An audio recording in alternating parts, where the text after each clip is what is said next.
Reunited after 5 years apart, CEO cries when he sees the twins next to his ex-wife, whom he abandoned. Hi, my very, very beautiful family. Welcome back to Mr. Peter Stories. I love you like my own family. So deeply, so truly. Happy Easter to each and every one of you. May your heart be full of joy, love, and sweet moments today. Let's begin with a short and beautiful Easter prayer. Dear Lord, thank you for this blessed Easter morning.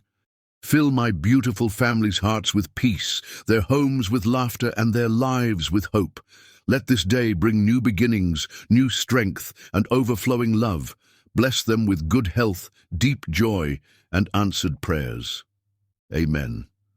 Now tell me, my loves, do you think I'm delivering good content? Rate me out of 10 in the comments, and if you're present today, comment, "Yes, I'm here, Mr. Peter." Don't forget to like, comment, and spread the love. Let's start this Easter story with nothing but love. Always yours, Mr. Peter. New York City sparkled under the June sun as Patrice Noriega hurried through Central Park, clutching a portfolio of designs to her chest. Being late for her first major client presentation wasn't how she'd planned to start the day, but a broken subway line had other ideas. As she rounded the corner near the Bethesda fountain, her heel caught in a sidewalk crack, sending her tumbling forward. Strong hands caught her before she hit the ground, but her precious portfolio wasn't as fortunate. Drawings, sketches, and meticulously created blueprints scattered across the pathway, some dancing dangerously close to the fountain's edge. "I've got you," a deep voice said, steadying her before immediately kneeling to gather her work. Patrice looked down at her savior, a tall black man in an impeccably tailored charcoal suit. His focused expression as he carefully collected each page made her heart skip inexplicably. "Thank you," she managed, kneeling beside him to help. "Those are everything, my whole future, basically." He looked up then, and their eyes met. Patrice felt something electric pass between them, something that made her usually eloquent mind go completely blank. His dark eyes seemed to see straight through her practiced professional facade to something deeper. "Interior design?" he asked, examining one of her sketches with genuine interest. "Sustainable architecture, actually," she replied, accepting the neatly stacked portfolio he handed back to her.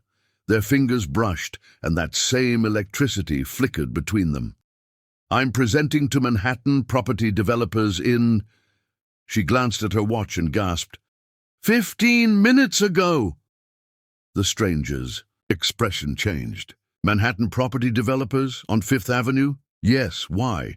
A slow smile spread across his face, revealing a dimple in his right cheek. "I'm your meeting." Patrice stepped back, really looking at him now. "You're Steve Goodenough?"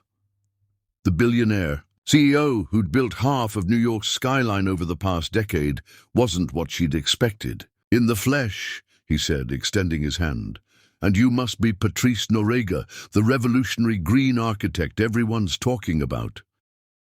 She shook his hand, surprised by the warmth in his grip.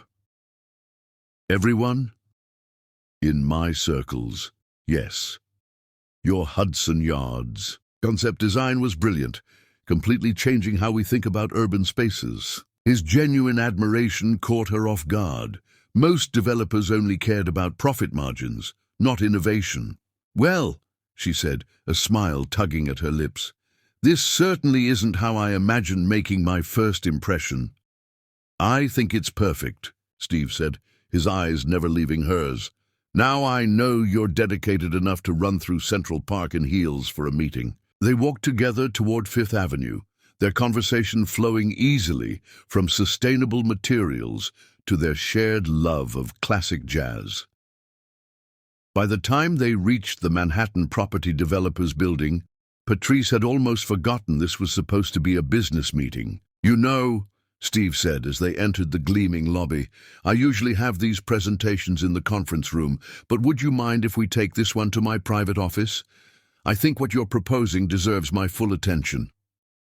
3. Hours later, Patrice emerged from Steve's office with not just a contract for her eco-friendly apartment complex design, but also a dinner invitation that had nothing to do with business. "I don't normally mix work and pleasure," she told him hesitantly.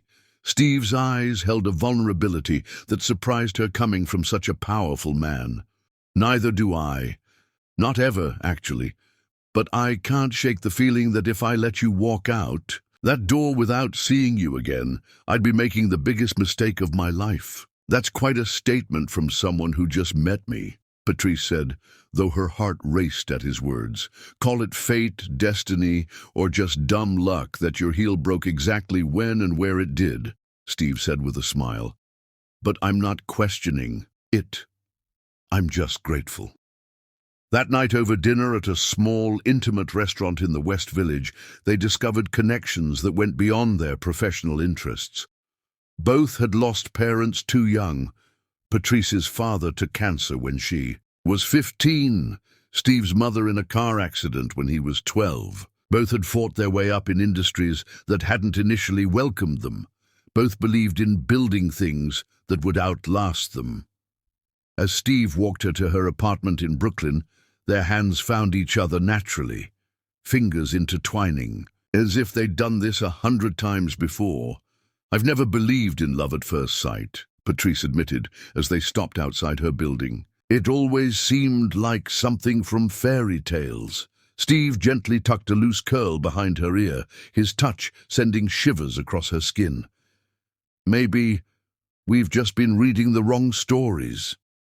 Their first kiss beneath the glow of the streetlight felt like coming home after a long journey, familiar yet thrilling, safe yet exhilarating. When they finally pulled apart, Patrice saw in Steve's eyes the same wonder she felt. "I don't want to say goodnight," he whispered, his forehead resting against hers. "Then don't," she replied simply, leading him inside. The weeks that followed were a whirlwind of passion and discovery. Steve showed Patrice his New York, private art galleries after hours, rooftop gardens unknown to tourists, jazz clubs where the music played until dawn. Patrice introduced Steve to her world, community garden projects in the Bronx, sustainable housing initiatives in Queens, and the simple pleasure of Sunday morning pancakes made from scratch. "You're changing me," Steve told her one evening as they lay tangled in his sheets, the Manhattan skyline glittering beyond his penthouse windows. "Before you, I measured success in buildings completed and profits earned. Now I measure it in moments like this." "Is that a bad thing?" Patrice asked, tracing the line of his jaw with her fingertip. "It's the best thing that's ever happened to me," he said, catching her hand and pressing a kiss to her palm. "You're the best thing that's ever happened to me." 1 month after their fateful meeting, Steve took Patrice on what he called a business trip to Paris. But instead of meetings, he filled their days with visits to architectural marvels and their nights with romance. On their final evening, he led her to a private balcony overlooking the Eiffel Tower, where a table for two had been set with candles and flowers. "Paris has always been my favorite city," Steve said, as they sipped champagne under the stars. "But it was missing something. Until now, it was missing you." When he dropped to one knee, pulling out a small velvet box, Patrice felt tears spring to her eyes. The ring inside was perfect, a simple emerald surrounded by tiny diamonds, elegant and understated. "I know it's fast," Steve said, his voice uncharacteristically nervous. "And maybe it's crazy to be this certain, this soon. But I've never been more sure of anything in my life. Patrice Noriega, you've redesigned my heart just like you redesign buildings, with vision, with purpose, with love. Would you do me the extraordinary honor of becoming my wife?" Tears streamed down Patrice's face as she nodded, unable to speak. When she finally found her voice, it was a whisper filled with emotion. "Yes. 1,000 times, yes." As Steve slipped the ring onto her finger with trembling hands, the Eiffel Tower lit up in its hourly light show, as if celebrating their union. He stood and pulled her into his arms, And as their lips met, Patrice knew with absolute certainty that this was where she belonged, under the Parisian sky, wrapped in each other's arms. Neither could have imagined how their perfect love story would be tested, or how the strongest bonds can sometimes break before they're forged anew. Her first major client presentation wasn't how she'd planned to start the day, but a broken subway line had other ideas. As she rounded the corner near the Bethesda fountain, her heel caught in a sidewalk crack, sending her tumbling forward. Strong hands caught her before she hit the ground, but her precious portfolio wasn't as fortunate. Drawings, sketches, and meticulously created blueprints scattered across the pathway, some dancing dangerously close to the fountain's edge. "I've got you," a deep voice said, steadying her before immediately kneeling to gather her work. Patrice looked down at her savior, a tall black man in an impeccably tailored charcoal suit. His focused expression as he carefully collected each page made her heart skip inexplicably. "Thank you," she managed, kneeling beside him to help. "Those are everything, my whole future, basically." He looked up then, and their eyes met. Patrice felt something electric pass between them, something that made her usually eloquent mind go completely blank. His dark eyes seemed to see straight through her practiced professional facade to something deeper. "Interior design?" he asked, examining one of her sketches with genuine interest. "Sustainable architecture, actually," she replied, accepting the neatly stacked portfolio he handed back to her. Their fingers brushed, and that same electricity flickered between them. "I'm presenting to Manhattan property developers in—" She glanced at her watch and gasped, 15 minutes ago!" The stranger's expression changed. "Manhattan property developers on Fifth Avenue? Yes, why?" A slow smile spread across his face, revealing a dimple in his right cheek. "I'm your meeting." Patrice stepped back, really looking at him now. "You're Steve Goodenough?" The billionaire, CEO who'd built half of New York's skyline over the past decade, wasn't what she'd expected. "In the flesh," he said, extending his hand. "And you must be Patrice Noriega, the revolutionary green architect everyone's talking about." She shook his hand, surprised by the warmth in his grip. "Everyone? In my circles, yes. Your Hudson Yards concept design was brilliant, completely changing how we think about urban spaces." His genuine admiration caught her off guard. Most developers only cared about profit margins, not innovation. "Well," she said, a smile tugging at her lips, "this certainly isn't how I imagined making my first impression." "I think it's perfect," Steve said, his eyes never leaving hers. "Now I know you're dedicated enough to run through Central Park in heels for a meeting." They walked together toward Fifth Avenue, their conversation flowing easily from sustainable materials to their shared love of classic jazz. By the time they reached the Manhattan Property Developers Building, Patrice had almost forgotten this was supposed to be a business meeting. "You know," Steve said as they entered the gleaming lobby, "I usually have these presentations in the conference room, but would you mind if we take this one to my private office? I think what you're proposing deserves my full attention." 3 hours later, Patrice emerged from Steve's office with not just a contract for her eco-friendly apartment complex design, but also a dinner invitation that had nothing to do with business. "I don't normally mix work and pleasure," she told him hesitantly. Steve's eyes held a vulnerability that surprised her coming from such a powerful man. "Neither do I. Not ever, actually. But I can't shake the feeling that if I let you walk out that door without seeing you again, I'd be making the biggest mistake of my life." "That's quite a statement from someone who just met me," Patrice said, though her heart raced at his words. "Call it fate, destiny, or just dumb luck that your heel broke exactly when and where it did," Steve said with a smile. "But I'm not questioning it. I'm just grateful."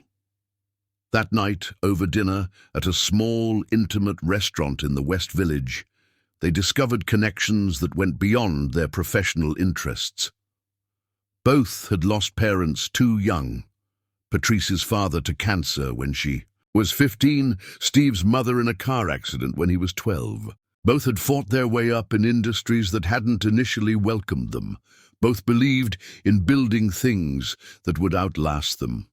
As Steve walked her to her apartment in Brooklyn, their hands found each other naturally, fingers intertwining, as if they'd done this 100 times before.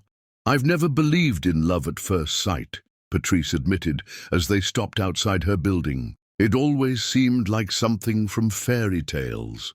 Steve gently tucked a loose curl behind her ear, his touch sending shivers across her skin. "Maybe we've just been reading the wrong stories." Their first kiss beneath the glow of the streetlight felt like coming home after a long journey, familiar yet thrilling, safe yet exhilarating. When they finally pulled apart, Patrice saw in Steve's eyes the same wonder she felt. "I don't want to say good night," he whispered, his forehead resting against hers. "Then don't," she replied simply, leading him inside. The weeks that followed were a whirlwind of passion and discovery. Steve showed Patrice his New York private art galleries after hours, rooftop gardens unknown to tourists, jazz clubs where the music played until dawn.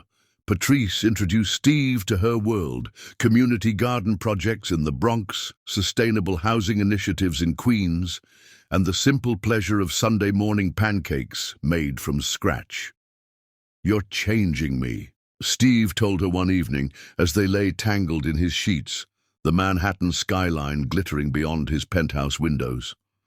"Before you, I measured success in buildings completed and profits earned. Now I measure it in moments like this." "Is that a bad thing?" Patrice asked, tracing the line of his jaw with her fingertip.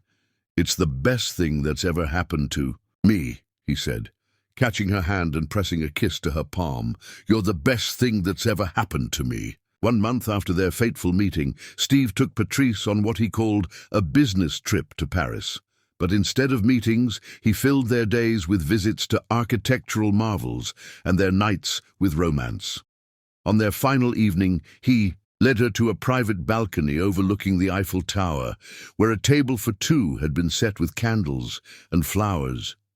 "Paris has always been my favorite city," Steve said as they sipped champagne under the stars. "But it was missing something. Until now, it was missing you."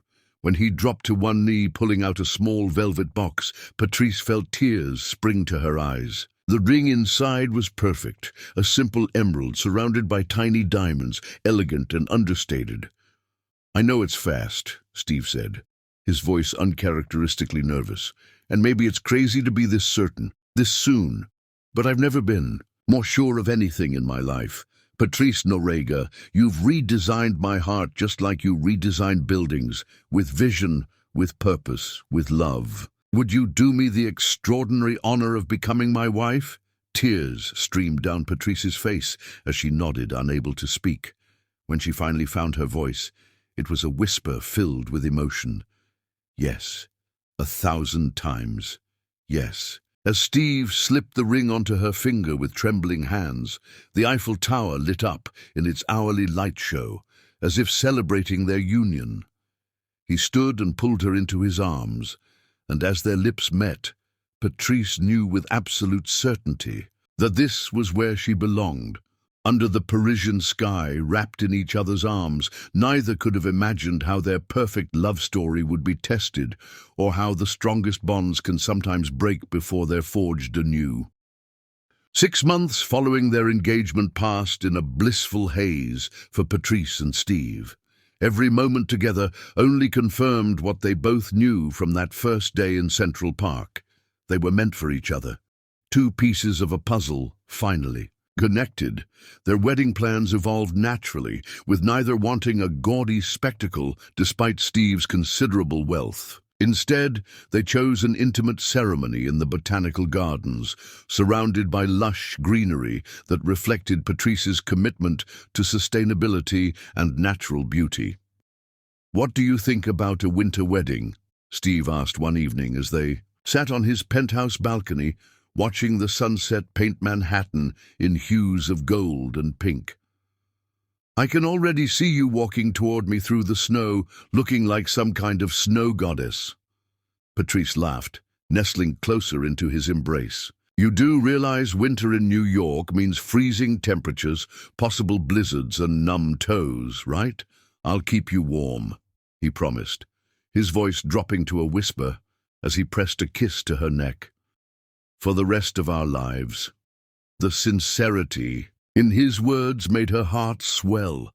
She turned in his arms to face him, cupping his face in her hands. "I never thought I'd find this," she admitted. "Growing up, love seemed like such a risk. I watched my mother after Dad died, how completely it shattered her. I promised myself I'd never become that vulnerable." Steve gently tucked a curl behind her ear, his eyes never leaving hers.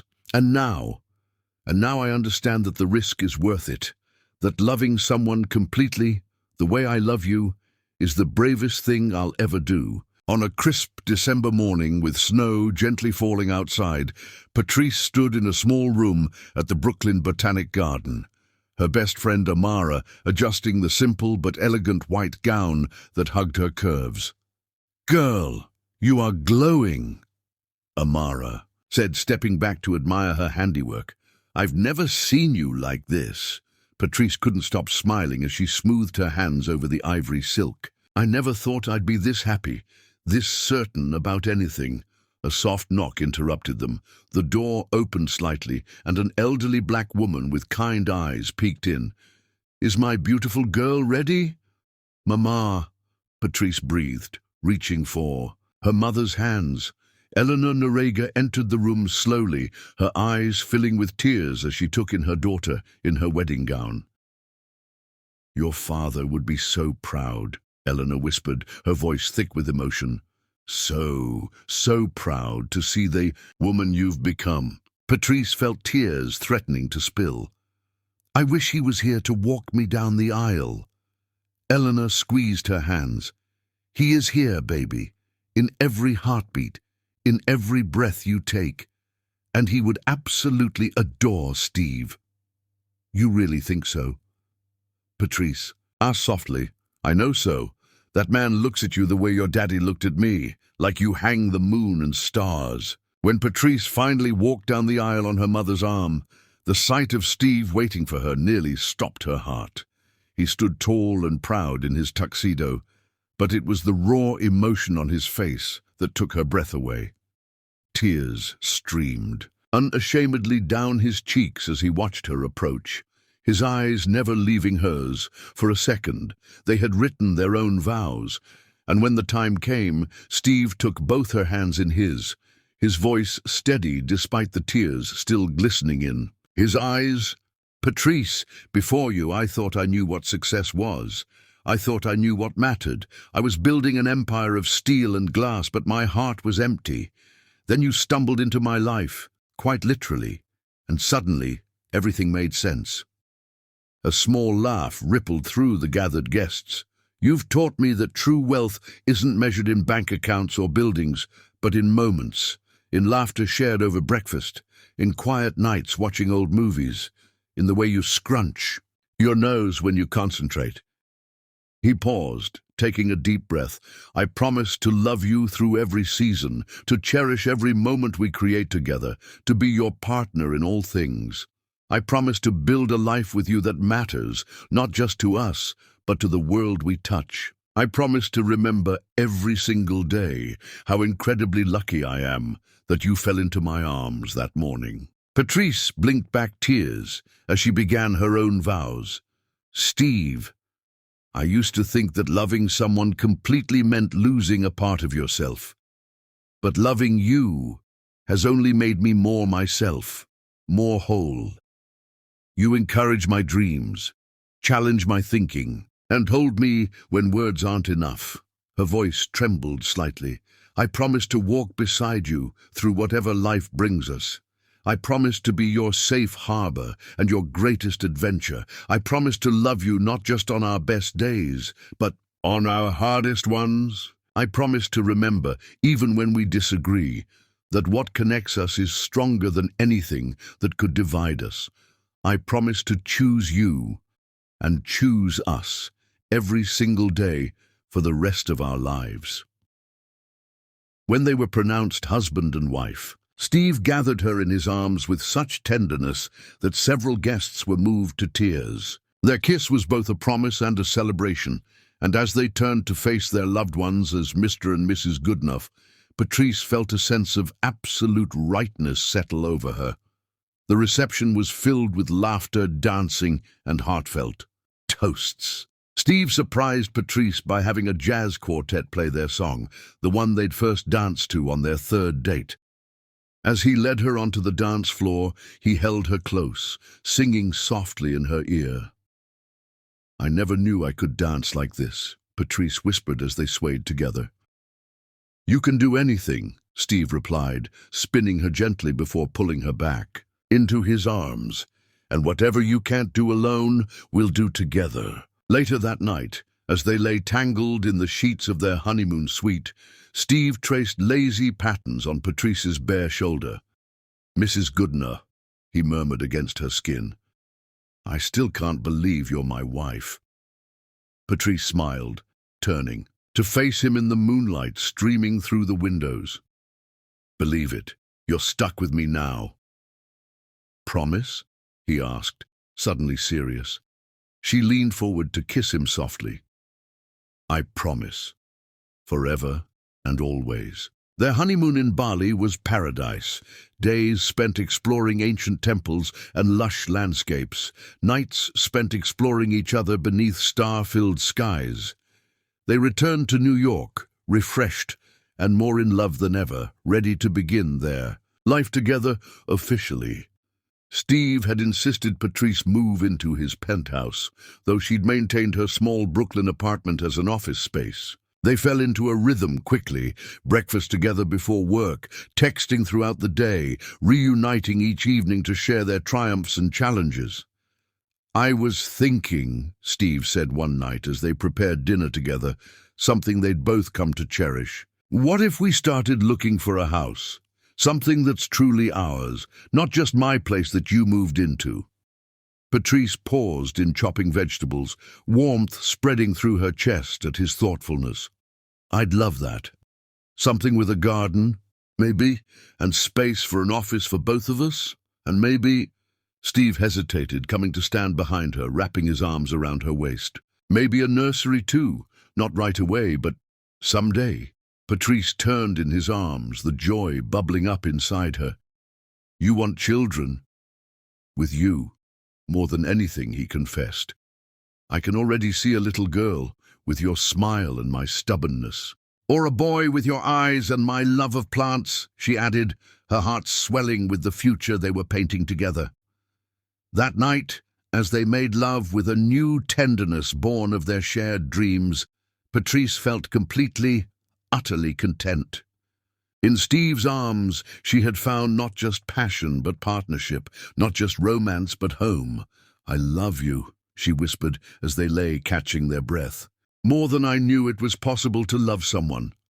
"And I love you," he replied, pulling her close. "More than buildings, more than success, more than anything in this world." Neither could have known then how soon their love would be tested, or how the dreams they'd just begun to weave together would unravel before their eyes. But in that moment, wrapped in each other's arms, they were perfect, complete, a love story written in the stars, just beginning its most beautiful chapter. Chapter 3. Unbreakable Bond. Their first year of marriage unfolded like pages from a romance novel. Each day brought new discoveries, deeper connections, and moments that took their breath away. Steve and Patrice moved into their dream home, a brownstone in Brooklyn with enough character to satisfy Patrice's artistic soul and enough modern amenities to please Steve's practical nature. "What do you think about this room for your home?" "Office?" Steve asked, leading Patrice into a sun-drenched space overlooking their budding garden. "The morning light is perfect for your drafting work." Patrice spun slowly, taking in the high ceilings and original crown molding. "It's perfect," she breathed, already envisioning her drawing table beneath the bay windows. "And," Steve continued, his voice softening as he took her hand, leading her down the hallway to a smaller room with pale yellow walls, "I thought maybe this could be for the future, when we're ready." Patrice stepped inside the would-be nursery, emotion catching in her throat. She turned to find Steve watching her with so much love, it made her heart ache. "You really want this, don't you? A family with me?" Steve crossed the room in 2 strides, gathering her in his arms. "More than anything in this world," he whispered against her hair. "I never thought about having children before you, never imagined being a father. But now, I can't stop thinking about a little one with your eyes and your laugh, and your dimples," Patrice added, brushing her thumb across his cheek, "and your kind heart." They christened every room in their new home with laughter, love, and dreams for the future. Even their occasional disagreements, Steve's workaholic tendencies, Patrice's stubbornness, only seemed to strengthen the foundation they were building. On rainy Sundays, they'd stay in bed until noon, reading aloud to each other from their favorite books. Steve discovered Patrice's love for classic poetry, while she learned to appreciate his fascination with historical biographies. They created traditions that became the scaffolding of their marriage. Friday night dates where phones were forbidden, monthly volunteer days at community gardens, and lazy Sunday breakfasts on their terrace. "I never knew it could be like this," Steve confessed one evening, as they swayed together in their living room to the sound of Nina Simone, Dinner Dishes Forgotten. "Growing up, marriage always seemed like a business arrangement, something you did for appearance's sake. My parents never had what we have." Patrice rested her head against his chest, comforted by the steady rhythm of his heartbeat. "What do we have?" Steve was quiet for a moment, his hands tracing the curve of her spine. "Magic," he finally said.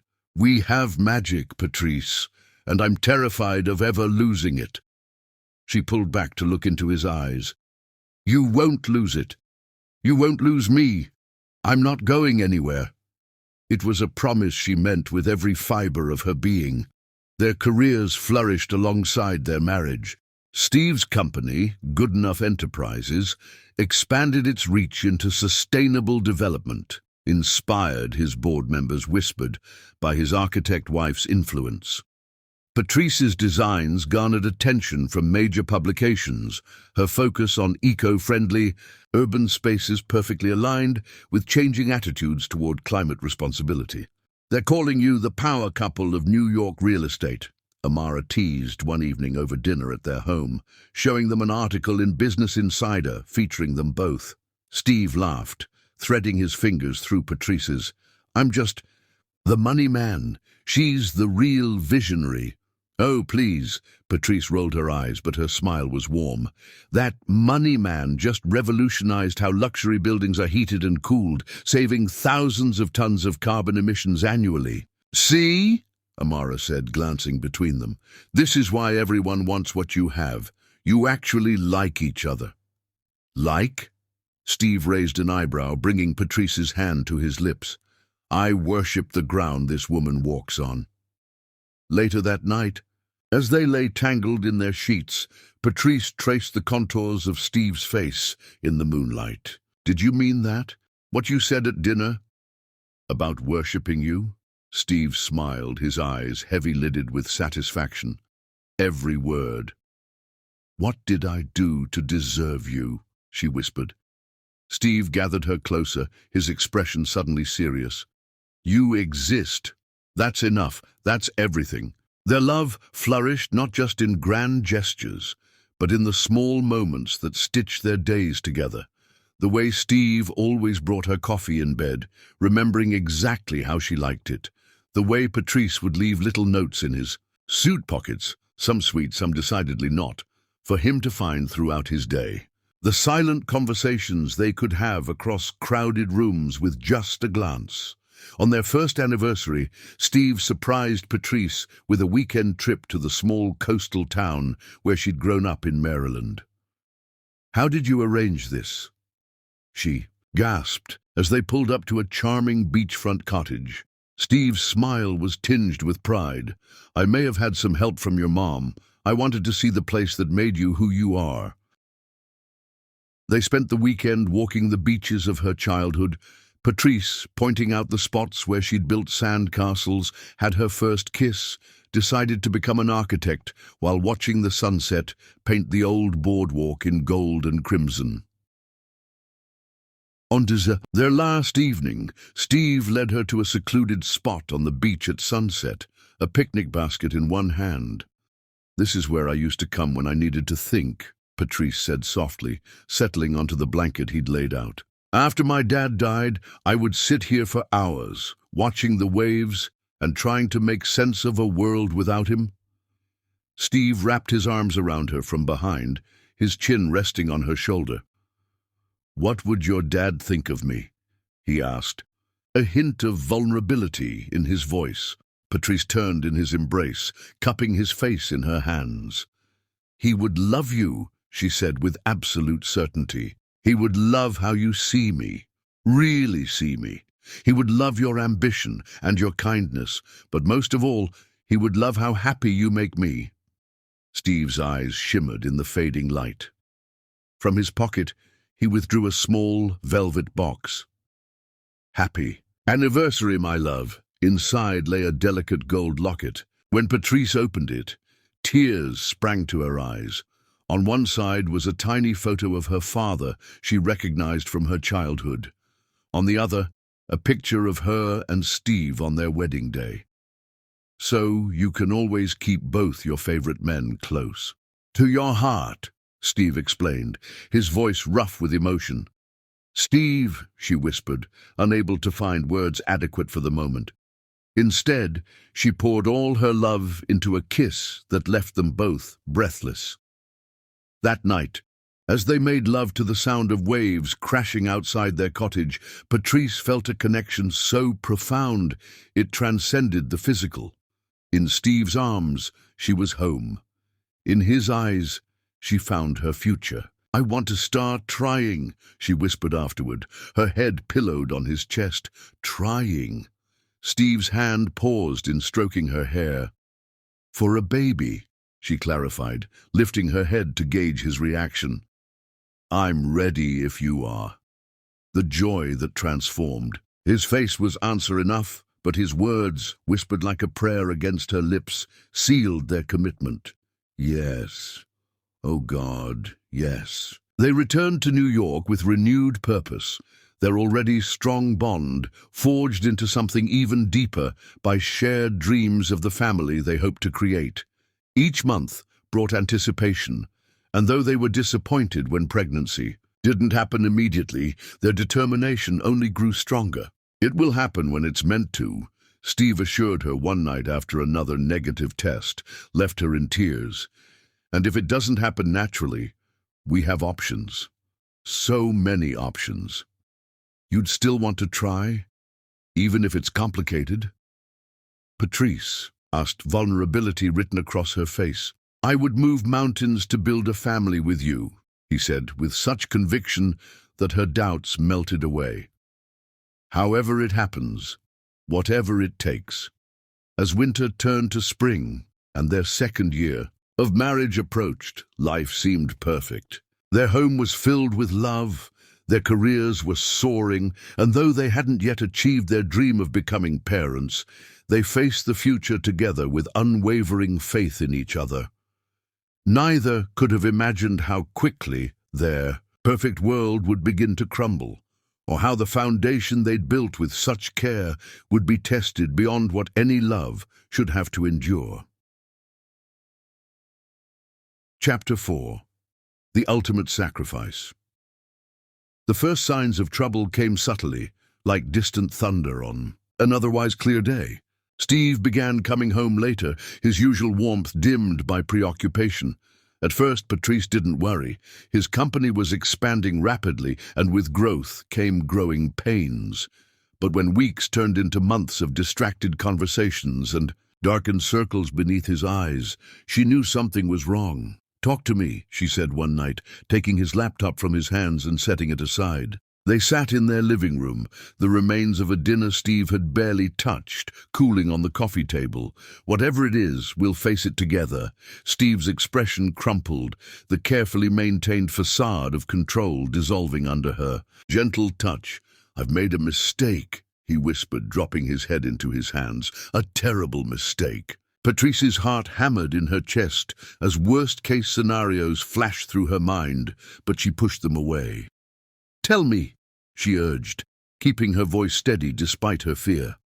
"The Shanghai Project," he began, referring to the massive eco-friendly commercial development that had been Goodenough Enterprises' most ambitious undertaking yet. "The Chinese investors pulled out last week, without warning."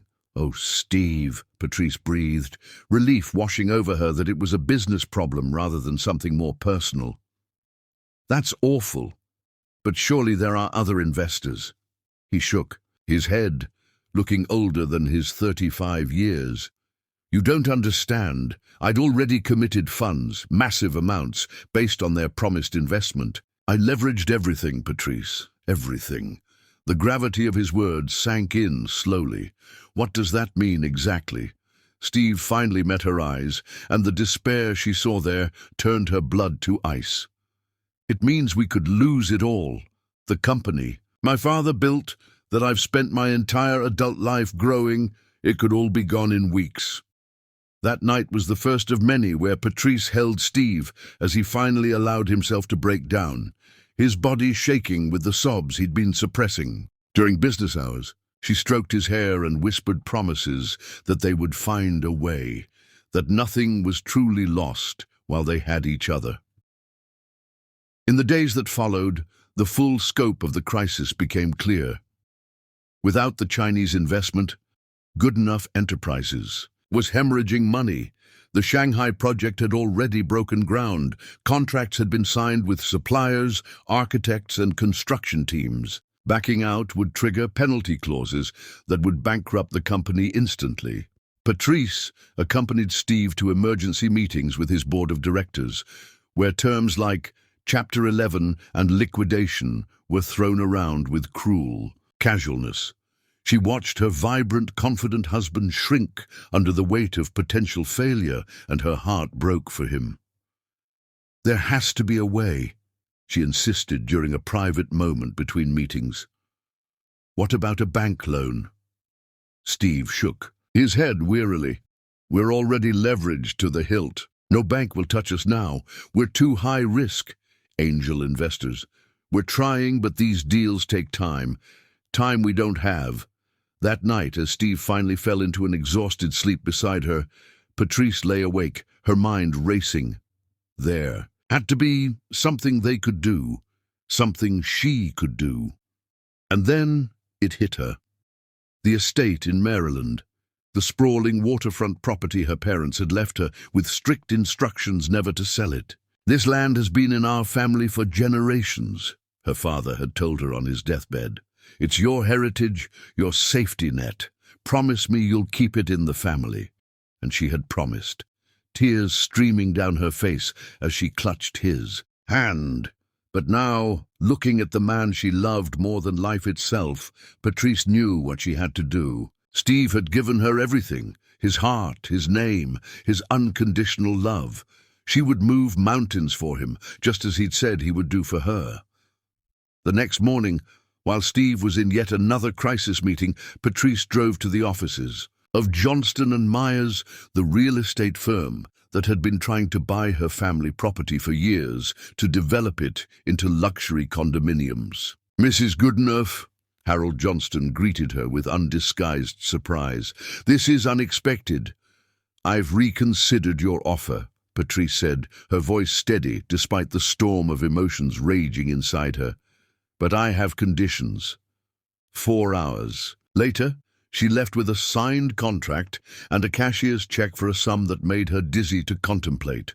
The property that had been her family's anchor for generations would soon be bulldozed to make way for vacation homes for the wealthy. The thought made her physically ill, but the weight of the check in her purse reminded her why this sacrifice was necessary. That evening, she waited for Steve at home, the check hidden in her drawer. When he trudged through the door, shoulders slumped in defeat, she greeted him with a kiss. "You look different," he said, studying her face with tired eyes. "What happened today?" Patrice took a deep breath. "I found a solution." Confusion flickered across his features. "What do you mean?" She retrieved the check and placed it in his hands. Steve stared at it uncomprehendingly for a moment before his eyes widened in shock. "Patrice, this is $20 million. Where did you—" Understanding dawned on his face, followed quickly by horror. "No! Tell me you didn't sell your family's land." The tears she'd been holding back all day finally spilled over. "I did what I had to do, what I wanted to do. But your promise to your father, my promise to you came first," she said simply. "For better or worse, remember, this is the worse part." Steve sank to his knees before her, still clutching the check, his expression torn between gratitude and devastation. "I can't accept this," he whispered. "I can't let you give up your heritage for my mistake." Patrice knelt beside him, taking his face in her hands. "Listen to me, Steve Goodenough. That land is just land. Yes, it holds memories, but you are my future.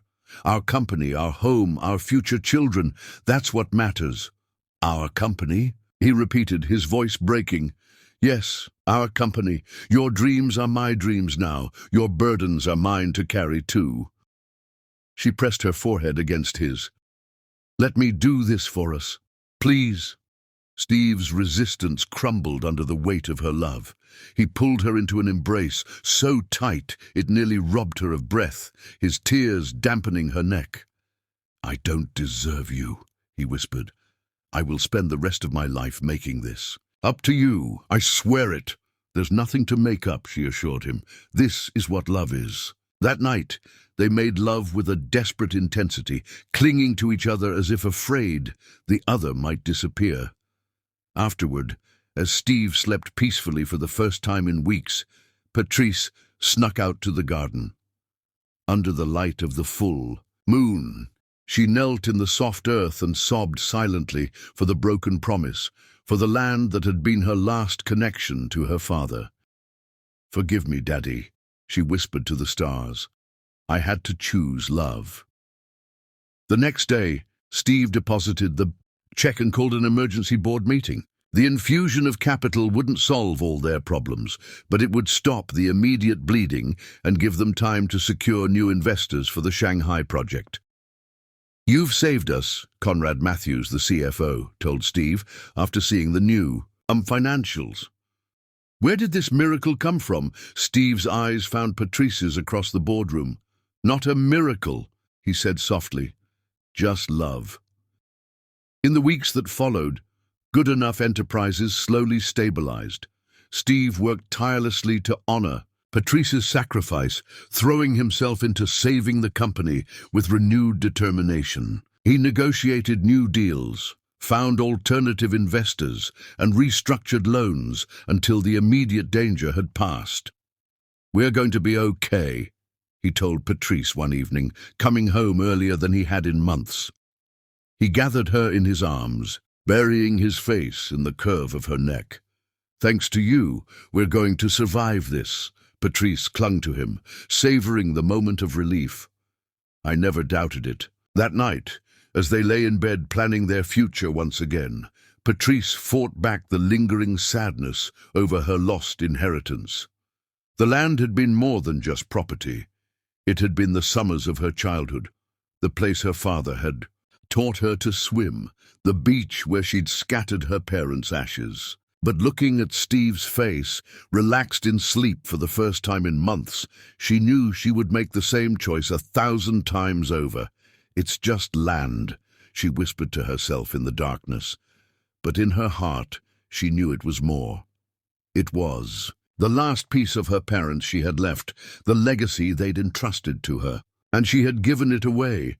What Steve didn't know, what Patrice couldn't bring herself to tell him, was that the land had come with her mother's final words. "This property will be your safety net, Patrice. When life knocks you down, this will always be your foundation to rebuild upon." She had sacrificed not just land, but her final safety net, her last resort. For love, she had given everything. And she prayed, as she finally drifted to sleep beside the man she adored, that she would never have cause to regret it. Chapter 5.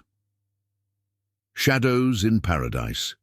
Spring slipped into summer, and with the changing seasons came a subtle shift in Steve's behavior. The crisis had passed, but the man who emerged from it was not the same one who had entered it. The warm, attentive husband who had once rushed home to be with Patrice now worked increasingly late hours. The man who had once shared every thought now kept conversations superficial, deflecting her questions with practiced ease. At first, Patrice told herself it was just the aftermath of nearly losing everything. Trauma changed people. She understood that Steve needed time to rebuild not just his company, but his confidence. So she gave him space, maintained their home with loving care, and waited for her husband to find his way back to her. But as 1 month stretched into 2, and then 3, the distance between them grew from a crack to a chasm. "Will you be home for dinner tonight?" Patrice asked one morning as Steve buttoned his shirt, her tone deliberately casual, though her heart raced with anxiety. "Don't wait up," he replied without meeting her eyes. "Board meeting will probably run late." "That's the 3rd board meeting this week," she observed quietly. "Is everything okay at the company?" Something flickered across Steve's face. Irritation. Guilt. It vanished too quickly for her to identify. "Everything's fine. Just busy." Before she could press further, he checked his watch and frowned. "I've got to go." He brushed his lips against her cheek, a pale imitation of the passionate kisses they used to share, and was gone before she could respond.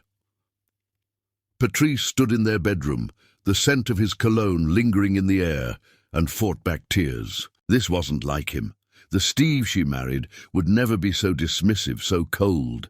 Something was wrong, deeply wrong, and she was determined to find out what. That evening, she prepared his favorite meal, herb-crusted lamb with rosemary potatoes, and set the dining table with candles and their best china. If distance had grown between them, she would bridge it with the familiar comforts of home. But 9 o'clock came and went. Then 10. By 11, the candles had burned low, the food had gone cold, and Patrice's hope had dimmed to a flicker. She was about to clear the table when she heard his key in the lock. Steve stepped into the dining room and froze, taking in the elaborate setup, and Patrice still seated at the table in her best dress. "What's all this?" he asked, his voice oddly flat. "I wanted to surprise you," Patrice said, rising to greet him. "I thought we could talk, really talk, like we used to." Something like panic flashed in Steve's eyes. "I told you not to wait up.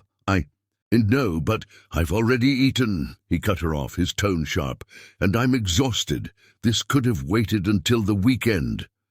The casual cruelty of his dismissal stunned her. Patrice stepped back as if physically struck.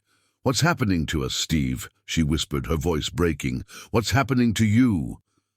For a moment the mask slipped, and she glimpsed such profound pain in his eyes that it took her breath away, but then the wall came back up, higher and more impenetrable than before. "Nothing's happening," he said coldly. "I'm just tired of the constant questions. Can't you understand that I need space?" Patrice watched him stride past the table. She'd set with such care and disappear into his study, the door closing with quiet finality behind him. She sank back into her chair, tears streaming silently down her face. This wasn't fatigue or stress. This was something else entirely.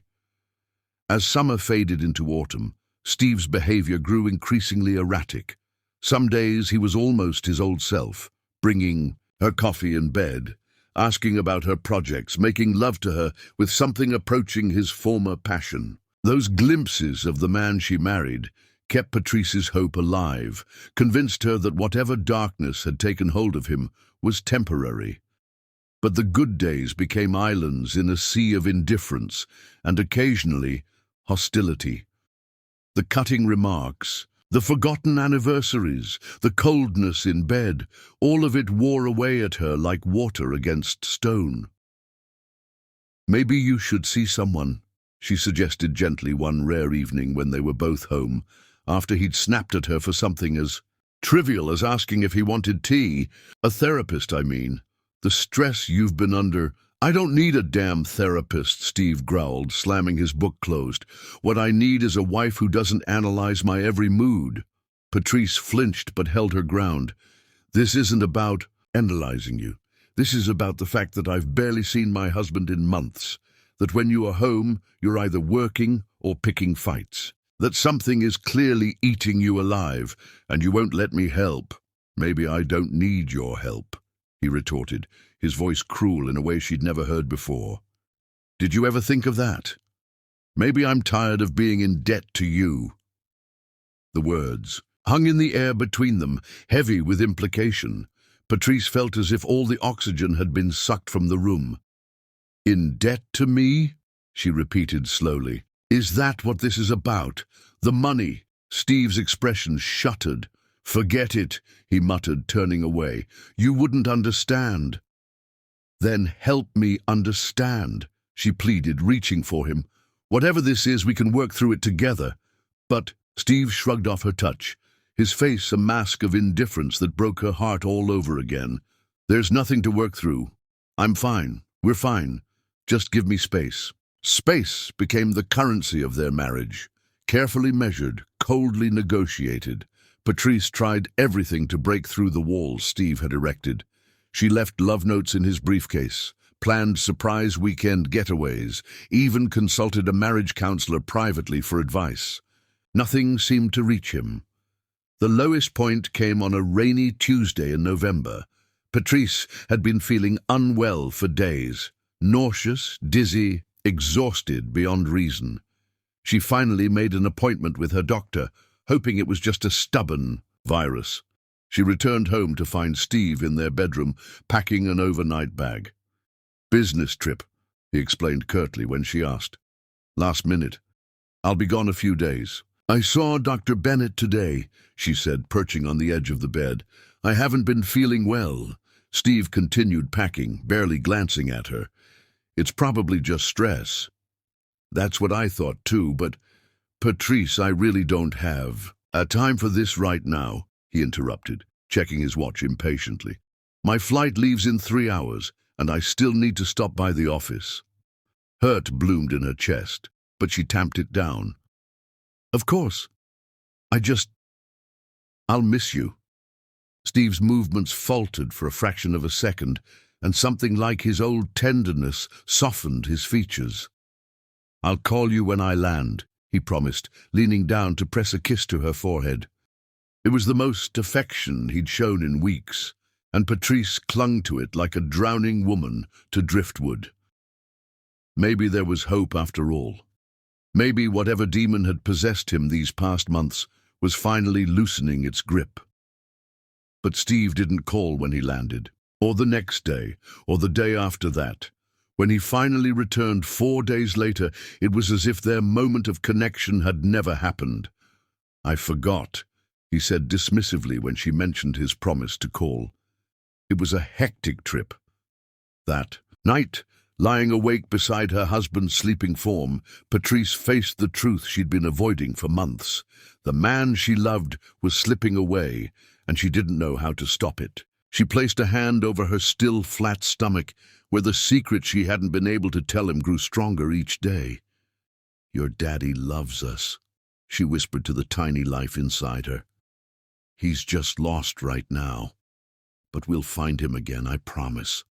It was a promise she intended to keep, no matter what it took, because despite everything, the coldness, the cruelty, the growing distance, Patrice still believed in the love they'd shared.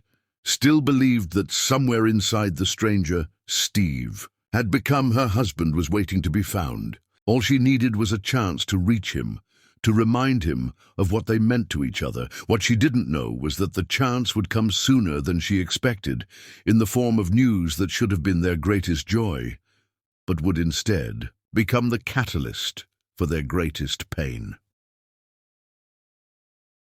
Chapter 6. Shattered Dreams.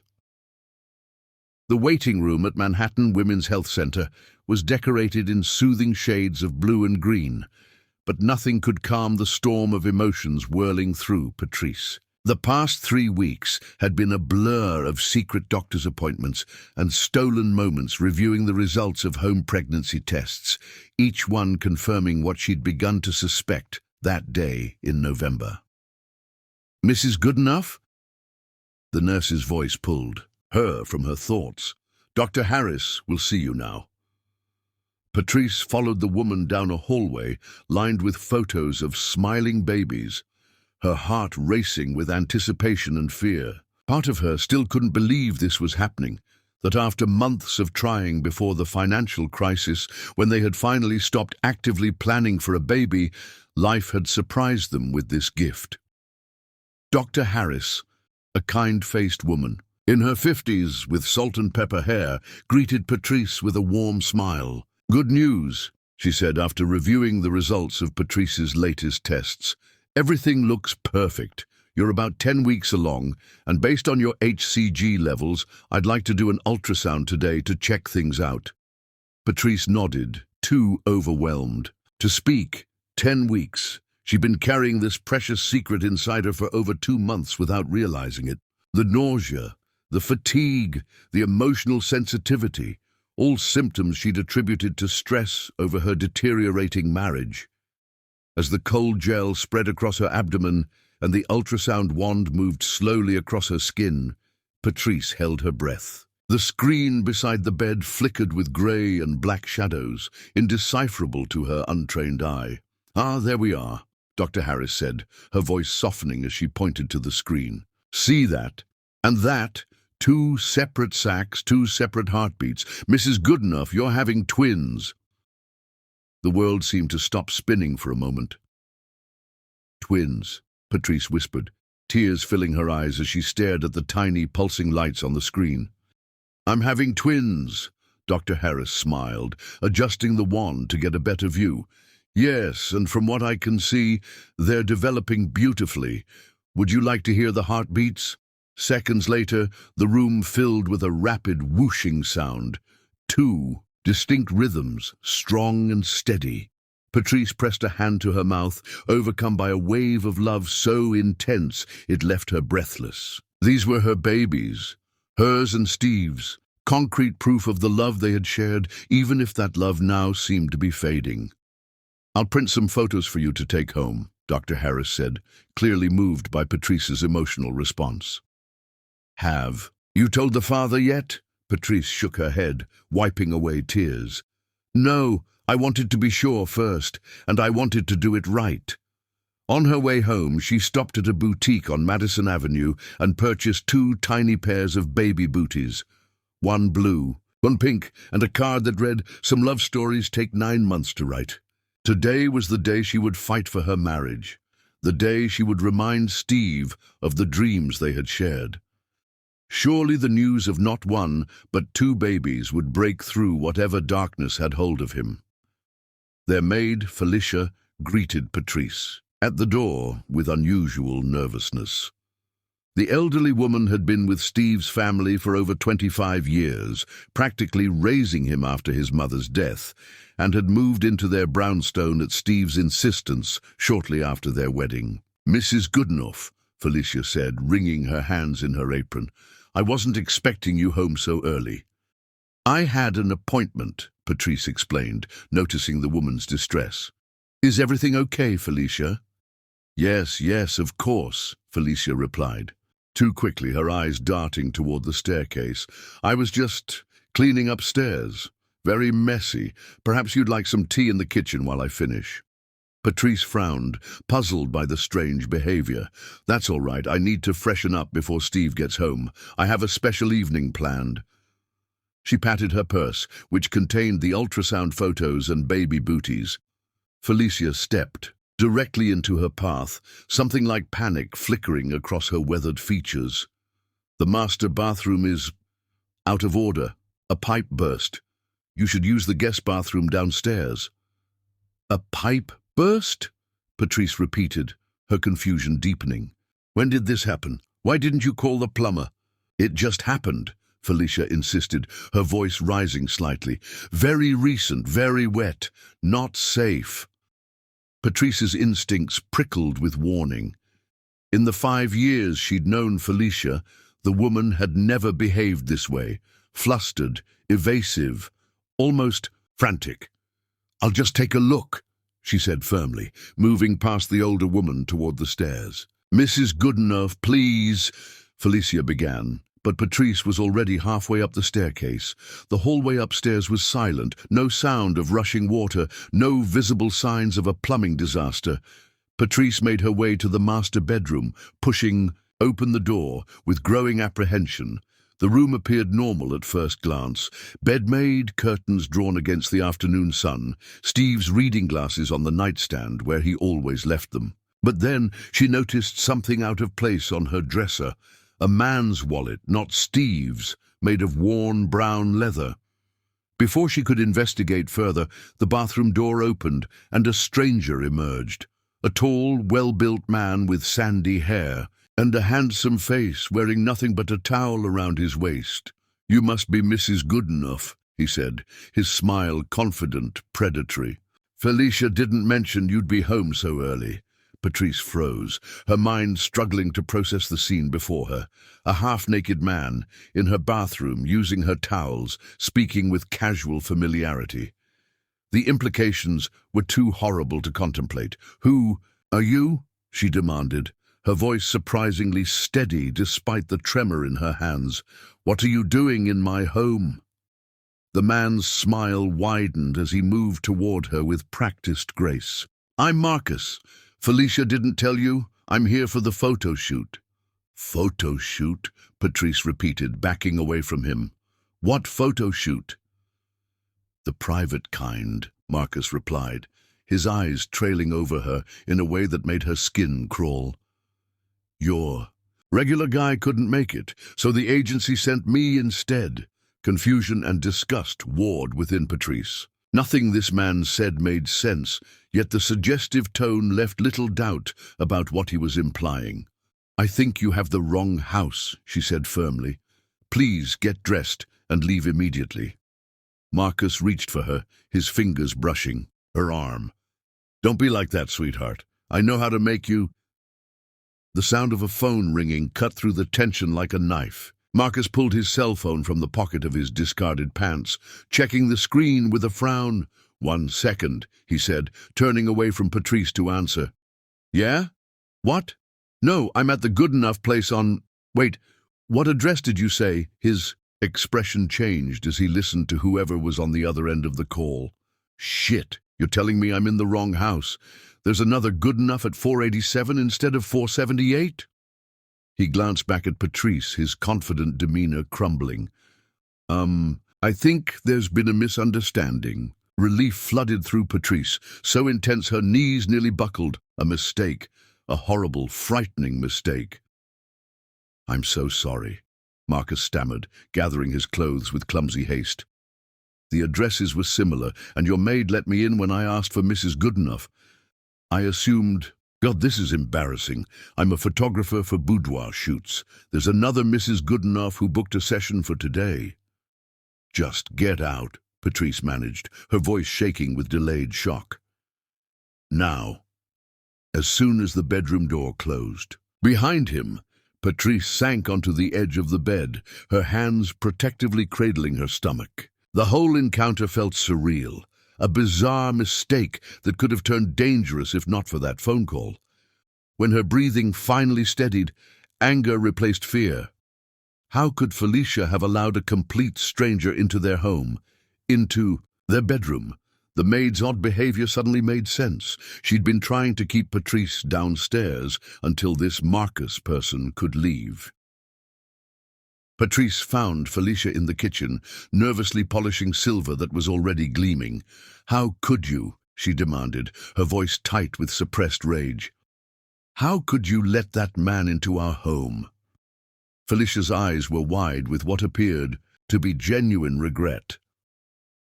"I'm so sorry, Mrs. Goodenough. He said he had an appointment with you. He knew your name. And when he said he was expected—" "You've worked for the Goodenough family for 25 years, Patrice said incredulously. "You know better than to let strangers into our bedroom." "It won't happen again," Felicia promised, tears welling in her eyes. "Please don't tell Mr. Goodenough. He would be so angry." Patrice studied the older woman's face, searching for any sign that this had been more than a careless mistake, but all she saw was fear and remorse. "We need better security protocols," she said finally. "No one enters this house without proper identification and confirmation from either Steve or myself." "Is that clear?" "Yes, Mrs. Goodenough, crystal clear." Felicia nodded vigorously, relief evident in her sagging shoulders. The incident cast a shadow over what should have been the happiest day of Patrice's life, but she was determined not to let it ruin her special surprise for Steve. She spent the afternoon preparing his favorite meal, beef Wellington with truffled mashed potatoes, and setting the dining room table with their best china. She placed the tiny booties in a gift box at the center of the table, the ultrasound photos tucked inside a card beside it. Her heart raced with anticipation as she heard Steve's key in the lock shortly after 7. Despite everything, his recent coldness, their growing distance, she couldn't help but believe that today would mark a turning point. How could he not be moved by the news that they had created not one but 2 new lives together? Steve's voice reached her before he appeared, harsh and angry. "Felicia, where are you, you miserable—" He stopped abruptly when he saw Patrice standing in the hallway, dressed in the emerald green dress he had once said brought out the gold flecks in her eyes. "Steve?" Patrice asked, alarmed by the fury in his expression. "What's wrong?" Instead of answering, he strode past her into the living room, tossing a manila envelope onto the coffee table. "When were you going to tell me?" he demanded, his voice eerily calm despite the storm raging in his eyes. "Tell you," Patrice echoed, confused by his behavior. I was going to tell you tonight, actually. I've prepared dinner and—" "Dinner?" Steve laughed, a hollow sound that chilled her to the bone. "You think you can just make dinner and everything will be okay? After what you've done?" Patrice stared at him, completely lost. "Steve, I don't understand. What do you think I've done?" "Open it," he said, nodding toward the envelope. "Go ahead, see for yourself." With trembling hands, Patrice picked up the envelope and pulled out its contents. Photographs. Dozens of them, showing her and a man who looked like Marcus, in various states of undress in what appeared to be their bedroom. But that was impossible. The photographer had only been in their house for minutes today, and nothing like this had happened. "These are fake," she whispered, horror dawning as she flipped through the doctored images. "Steve, these are completely fabricated. That man was in our house today because of a mix-up with addresses. But these pictures, someone created these." "Save it," Steve spat, yanking the photos from her hands. "Felicia saw everything. She told me how you've been bringing him here for months, always when you thought I'd be gone all day." "What?" Patrice gasped, realization crashing over her. Felicia, the maid's strange behavior, her desperate attempts to keep Patrice downstairs. It hadn't been embarrassment over a mistake. It had been fear of being caught in her deception. "No, Steve, that's not what happened. Felicia is lying to you." "Why would she lie?" Steve demanded, pacing the room like a caged animal. "She's been loyal to my family for 25 years. She practically raised me." "I don't know why," Patrice admitted, tears streaming down her face. "But I swear to you, I have never been unfaithful. I would never betray what we have. I love you." What we have, Steve repeated bitterly. What exactly is that, Patrice? A marriage where you saved me from financial ruin, where I'll always be in your debt, a relationship where you have all the power. The cruelty of his words stole her breath. Is that what you think, that I've been holding that over your head? Steve, I did what I did because I love you. Because we're partners in everything. Partners, he scoffed. Was it partnership when you decided to entertain your lover in our bed? He's not my lover, Patrice cried, desperation making her voice sharp. I've never seen that man before today. He came to the wrong house looking for another Mrs. Goodenough. It was a mistake, nothing more. But Steve was beyond listening, his face contorted with a rage she had never seen before. I want you out of this house, he said coldly. Tonight. Take whatever you need, but be gone before I get back. Steve, please, Patrice begged, reaching for him. There's something else you need to know. Something wonderful. I don't want to hear any more of your lies, he interrupted, stepping away from her touch as if it burned him. We're done, Patrice. Over. I'm pregnant, she blurted out, tears streaming down her face. With twins. That's what I wanted to tell you tonight. That's why I made dinner. To celebrate. For a fraction of a second, something flickered in Steve's eyes. Doubt, confusion, perhaps even hope. But it was quickly extinguished, replaced by an even colder fury. And you expect me to believe they're mine? After what I've seen? The accusation hit her like a physical blow. Patrice staggered backward, one hand flying to her stomach as if to protect the tiny lives within from their father's cruel words. How can you say that? She whispered. How can you even think it? Get out, Steve repeated, his voice devoid of any emotion now. I don't care where you go or what you do, just get out of my sight. With those final, devastating words, he turned and walked out the front door, leaving Patrice standing alone in the ruins of everything they had built together. She sank to her knees, sobs tearing from her throat as the full weight of what had happened crashed over her. In the kitchen doorway, unseen by Patrice, Felicia watched with a small, satisfied smile, playing at the corners of her thin lips. Her plan had worked perfectly. The girl who had stolen Steve's heart, who had tried to replace Felicia in his life, was finally gone. And she, Felicia, would be there to pick up the pieces, just as she had always been. Chapter 7. Alone in the storm rain, lashed against the windows of the small motel room on the outskirts of Baltimore, mirroring the tears that had not stopped flowing. Since Patrice left New York 3 days ago, she sat on the edge of the sagging bed, staring at the ultrasound photo in her trembling hands. 2 tiny heartbeats. 2 lives depending on her to be strong when all she wanted was to collapse under the weight of her shattered heart. We'll be okay, she whispered to her unborn children, though her voice broke on the promise. Somehow, we'll be okay. The night Steve had thrown her out, Patrice had moved through their home like a ghost, packing only what she could carry in: 2 suitcases, clothes, toiletries, the jewelry her mother had left her, important documents. In a daze of pain, she'd called a taxi and checked into an airport hotel, unable to think beyond escaping the scene of her devastation. It wasn't until the next morning, waking alone in a sterile hotel room, that the full reality of her situation had crashed over her, pregnant with twins, abandoned by her husband, accused of the one thing she would never do. And all because of Felicia's inexplicable betrayal. Patrice had tried calling Steve countless times, but his number went straight to voicemail. She'd left messages, tearful, angry, pleading, but received no response. Finally, she'd made the decision to leave New York altogether. She couldn't bear the thought of running into Steve on the street, seeing the hatred in his eyes, the disbelief when she tried to explain. Baltimore had been an impulse choice, far enough from New York to feel safe, close enough to her childhood. Home to provide some sense of connection to happier times. The small advance she'd received for an upcoming sustainable housing project would keep her afloat for a few months. But after that, she pressed a hand to her still flat stomach. Determination, rising through the fog of grief. After that, she would figure something out. She had to.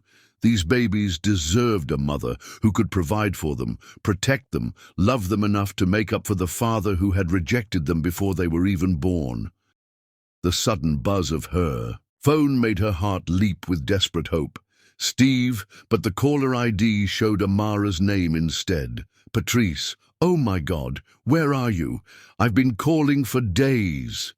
Amara's voice was frantic with worry. Baltimore, Patrice replied, her own voice sounding distant and hollow to her ears. I had to get away. What happened?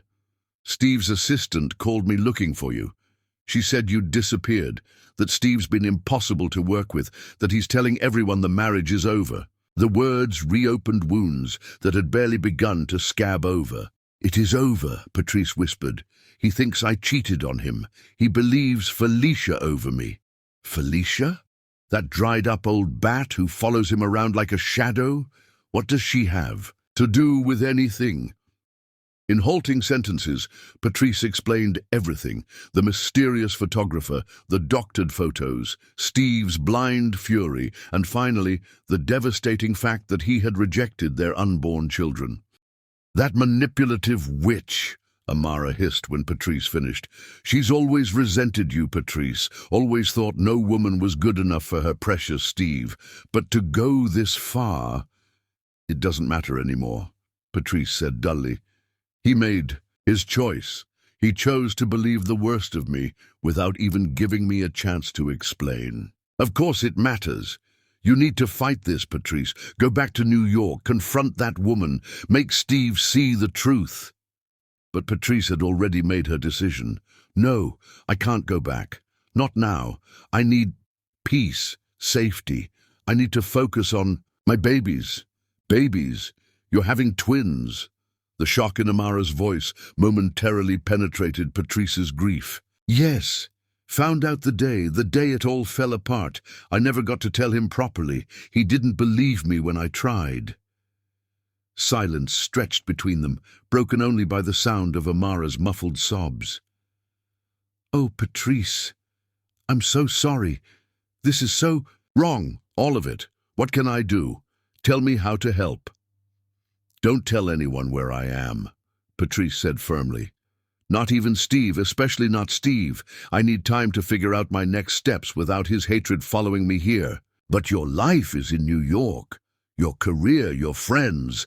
My life, Patrice interrupted softly, is growing inside me right now. Everything else is secondary. After extracting a reluctant promise from Amara to keep her location secret, Patrice ended the call and returned to the task that had occupied her since arriving in Baltimore, finding somewhere to live. The motel was a temporary solution, but she needed a real home for her children. 2 weeks later, Patrice signed a lease on a small but charming apartment in a quiet neighborhood. The landlord, Mrs. Jenkins, was a kindly widow who didn't ask too many questions about the obviously pregnant woman with haunted eyes and no wedding ring. First month's rent and security deposit, Patrice said, sliding an envelope across the kitchen table of what would become her new home. Mrs. Jenkins hesitated before taking it. You're sure you'll be all right here alone, dear? In your condition? Patrice managed a small smile that didn't reach her eyes. I'm stronger than I look. Over the following months, Patrice slowly rebuilt her life from the ashes of her marriage. She found work as a freelance architectural consultant, taking assignments she could complete from home as her pregnancy advanced. She attended birthing classes alone, surrounded by couples who cooed and fussed over each other, trying not to remember how she and Steve had once planned to experience this journey together. The twins grew stronger each day, their movements a constant reminder that, even in her darkest moments, Patrice was never truly alone. She spoke to them constantly, telling them stories about New York, about the beautiful home she had shared with their father, about how much they were wanted and loved. What she never told them was how she still cried herself to sleep some nights, clutching Steve's wedding ring that she couldn't bear to part with, how she sometimes woke reaching for him across an empty bed, how despite his cruelty, his rejection, his unforgivable lack of faith in her, she couldn't stop loving him. "Your father is a good man who made a terrible mistake," she whispered to her swollen belly one night as she felt the twins tumbling within her. "Someday, when the pain isn't so fresh, I'll tell you all the wonderful things about him. How his laugh could light up a room, how gentle his hands were, how he dreamed of teaching you to build sandcastles and fly kites." As her due date approached, Patrice's newfound independence was tested by the physical limitations of late-stage twin pregnancy. Simple tasks like grocery shopping or climbing the stairs to her apartment became Herculean efforts. But just when she needed it most, the universe sent her an unlikely guardian angel. "You need help with those bags, honey?" The voice belonged to a rail-thin black woman in her 60s, sharp-eyed and no-nonsense, who lived in the apartment below Patrice's. "I can manage," Patrice huffed, struggling to carry her groceries up the stairs. The woman snorted, already taking the bags from Patrice's arms. "My name's Viola Jackson, and I raised 5 children on my own. I know stubbornness when I see it, and I know when a woman's too proud to ask for help she desperately needs." That afternoon, over cups of herbal tea, Patrice found herself pouring out her story to this stranger who somehow didn't feel like a stranger at all. Viola listened without judgment, her weathered hand steady as she refilled Patrice's cup. "Men," she said when Patrice finally fell silent. "Some of them wouldn't recognize the truth if it danced naked in front of them wearing Christmas lights." The unexpected comparison startled a genuine laugh from Patrice, the first in months. "Now," Viola continued briskly, "here's what's going to happen. I'm retired, with too much time on my hands and too many memories in this old heart. You're about to have 2 babies and no help. I think the good Lord put us in each other's path for a reason, don't you?" From that day forward, Viola became Patrice's rock, accompanying her to doctor's appointments, helping prepare the small nursery, teaching her how to cook meals that could be frozen and reheated one-handed while holding a baby. When Patrice went into labor 3 weeks early, it was Viola who calmly called the ambulance, who held her hand through 17 hours of grueling contractions, who shed tears of joy when Zara and Zoe Goodenough made their entrance into the world, 2 perfect squalling bundles with their father's eyes and their mother's determination. "They're fighters just like their mama," Viola declared, watching Patrice cradle a baby in each arm, exhausted but radiant. The first year passed in a blur of sleepless nights, first smiles and countless tiny victories. Patrice learned to function on minimal sleep, to work while the twins napped, to cherish the small moments of peace amid the beautiful chaos of motherhood. With Viola's help and her own fierce determination, she not only survived, but began to thrive. She launched her own sustainable architecture firm from her dining room table, specializing in affordable green housing. The twins grew from helpless newborns to curious, crawling explorers, their personalities emerging more distinctly each day. Zara was thoughtful and observant, while Zoe was bold and adventurous, complementary spirits just like their parents had once been. On the twins' first birthday, as Patrice watched them demolish their tiny cakes with gleeful abandon, she finally acknowledged the truth she'd been avoiding. Despite everything, she hadn't moved on. Some stubborn part of her heart still belonged to Steve, still believed that someday he would discover the truth and come looking for them.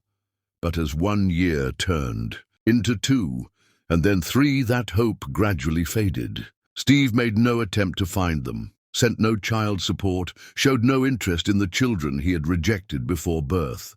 Patrice stopped checking New York news for mentions of him, stopped wondering if every unfamiliar phone number might be his, stopped imagining tearful reconciliations where he begged forgiveness for his terrible mistake. Instead, she poured all her love and energy into raising her daughters and building her business. By the time the twins turned 4, Patrice's firm had earned a reputation for innovative, eco-friendly designs that didn't sacrifice aesthetics for sustainability. She had bought a small house with a garden where the girls could play, had made real friends in Baltimore, had created a life that was fulfilling and meaningful, if not complete. "Mama, tell us about New York again," Zoe demanded one evening, as Patrice tucked them into their beds. "Yeah," Zara chimed in more softly. "The tall buildings and the park with the big fountain." Patrice smiled, settling between their twin beds for their nightly story. "New York is a magical place, full of lights and music and people from all over the world." She told them carefully edited stories about her life there, the beautiful buildings, the vibrant energy, the secret gardens hidden among skyscrapers. What she never mentioned was their father, or the brownstone they had made into a home, or the dreams they had shared before it all fell apart. The twins rarely asked about their father directly. Perhaps sensing their mother's pain, they seemed to understand instinctively that this was a forbidden topic. But occasionally, usually when they encountered their friends' fathers at school or playdates, their curiosity would overcome their caution. "Mama, why don't we have a daddy?" Zara asked one rainy afternoon as they watched a father and son splash in puddles outside their window. Patrice had prepared for this question, had rehearsed a gentle, age-appropriate answer that acknowledged their father's existence without revealing the painful truth of his rejection. But in that moment, looking into her daughter's innocent eyes, Steve's eyes, the carefully crafted explanation vanished from her mind. "You do have a daddy," she said softly. "He lives far away and he couldn't stay with us. But that doesn't mean he doesn't love you." The last part was a lie, but one Patrice felt her daughters deserved. Let them believe they were loved by both parents, at least until they were old enough to understand the complex, painful reality. On the twins' 5th birthday, Patrice made a decision that would change all their lives irrevocably. A major architecture firm in New York had been courting her for months, impressed by her innovative designs and growing reputation. The position they offered would mean financial security, creative freedom, and opportunities the girls couldn't get in Baltimore. It would also mean returning to the city she had fled, where memories lurked around every corner, where Steve still lived and worked, where the chance of an accidental encounter filled her with equal parts dread and forbidden hope. "We're going on an adventure," she told the twins, as they blew out their birthday candles together, "to New York City, just like in the stories." Their excited squeals convinced her she was making the right choice. 5 years was long enough to hide. Long enough to let fear dictate her decisions. The Patrice who had left New York had been broken, betrayed, barely surviving. The Patrice who would return was stronger, wiser, the proud mother of 2 amazing little girls. If fate brought her face to face with Steve Goodenough again, she would hold her head high. She had nothing to be ashamed of, nothing to hide. And if he finally learned the truth about Felicia's betrayal, about the daughters he had denied, well, that would be his burden to bear, not hers. What Patrice couldn't know as she packed up their life in Baltimore was that destiny was already setting the stage for a reunion that would shake the foundations of the careful life she had built. In less than 2 months, on a crisp autumn day in Central Park, the very place where their love story had begun, their paths would cross again, and nothing would ever be the same. Chapter 8. The Truth Unveiled. The man who stared back at Steve, Goodenough from his bathroom mirror, bore little resemblance to the confident CEO who had once ruled Manhattan's real estate world. At 40, he looked closer to 60, deep lines etched around his hollow eyes, silver threading prominently through his once black hair, his robust frame now gaunt and stooped as if carrying an invisible weight. 5 years. It had been 5 years since Patrice had walked out of his life, taking his heart with her. 5 years of burying himself in work, only to watch his company slowly decline without her steadying influence. 5 years of avoiding their old haunts, their favorite restaurants, even Central Park where they had first met. He splashed cold water on his face, a futile attempt to erase the evidence of another sleepless night. The dreams were getting worse, vivid. Memories of Patrice's face when he'd accused her, the raw pain in her eyes, her tearful insistence that she was carrying his children. In the cold light of day, he could remind himself of the evidence, of Felicia's testimony, of the photographs that had turned his world upside down. But in the vulnerable darkness of night, doubt crept in like a thief. "Mr. Goodenough." Felicia's voice, accompanied by a soft knock, interrupted his thoughts. "Your breakfast is ready." "Not hungry," he called back, reaching for his tie. Another day, another series of meetings he could barely focus on, another opportunity to disappoint the board members, who were increasingly vocal about their concerns regarding his leadership. "You need to eat," Felicia insisted, opening the door despite his dismissal. She'd grown bolder over the years, crossing boundaries she never would have when Patrice was around. "I made your favorite, Eggs Benedict, just how you like them." Steve sighed, too weary to argue. "Fine, I'll be down in a minute." Felicia lingered, her shrewd eyes taking in his disheveled appearance. "You should consider that medication Dr. Mercer prescribed for the depression." "I'm not depressed," Steve snapped, the familiar irritation flaring. "I'm just tired, and I don't need pills." "Of course," Felicia murmured, though her tone suggested otherwise. "Oh, and the cleaning service called. They'll be here at 10 to do the deep clean we discussed." Steve nodded absently, already reaching for his phone to check the endless emails that demanded his attention. Deep cleaning was Felicia's latest fixation, insisting that certain rooms needed to be purged of lingering energies. He thought it was nonsense, but arguing with her these days was like trying to stop the tide. Downstairs, he picked at his breakfast while reviewing the day's schedule. Board meeting at 11, lunch with potential investors at 1, property walkthrough at 3. A normal day, on paper. But like every day for the past 5 years, it felt like going through motions, with no purpose, no joy. "I'll be home late," he told Felicia as he stood to leave. "Don't wait up." "I always wait up," she replied with a tight smile that didn't reach her eyes. "Who else would look after you properly?" The question hung in the air between them, loaded with unspoken implications. Who else indeed?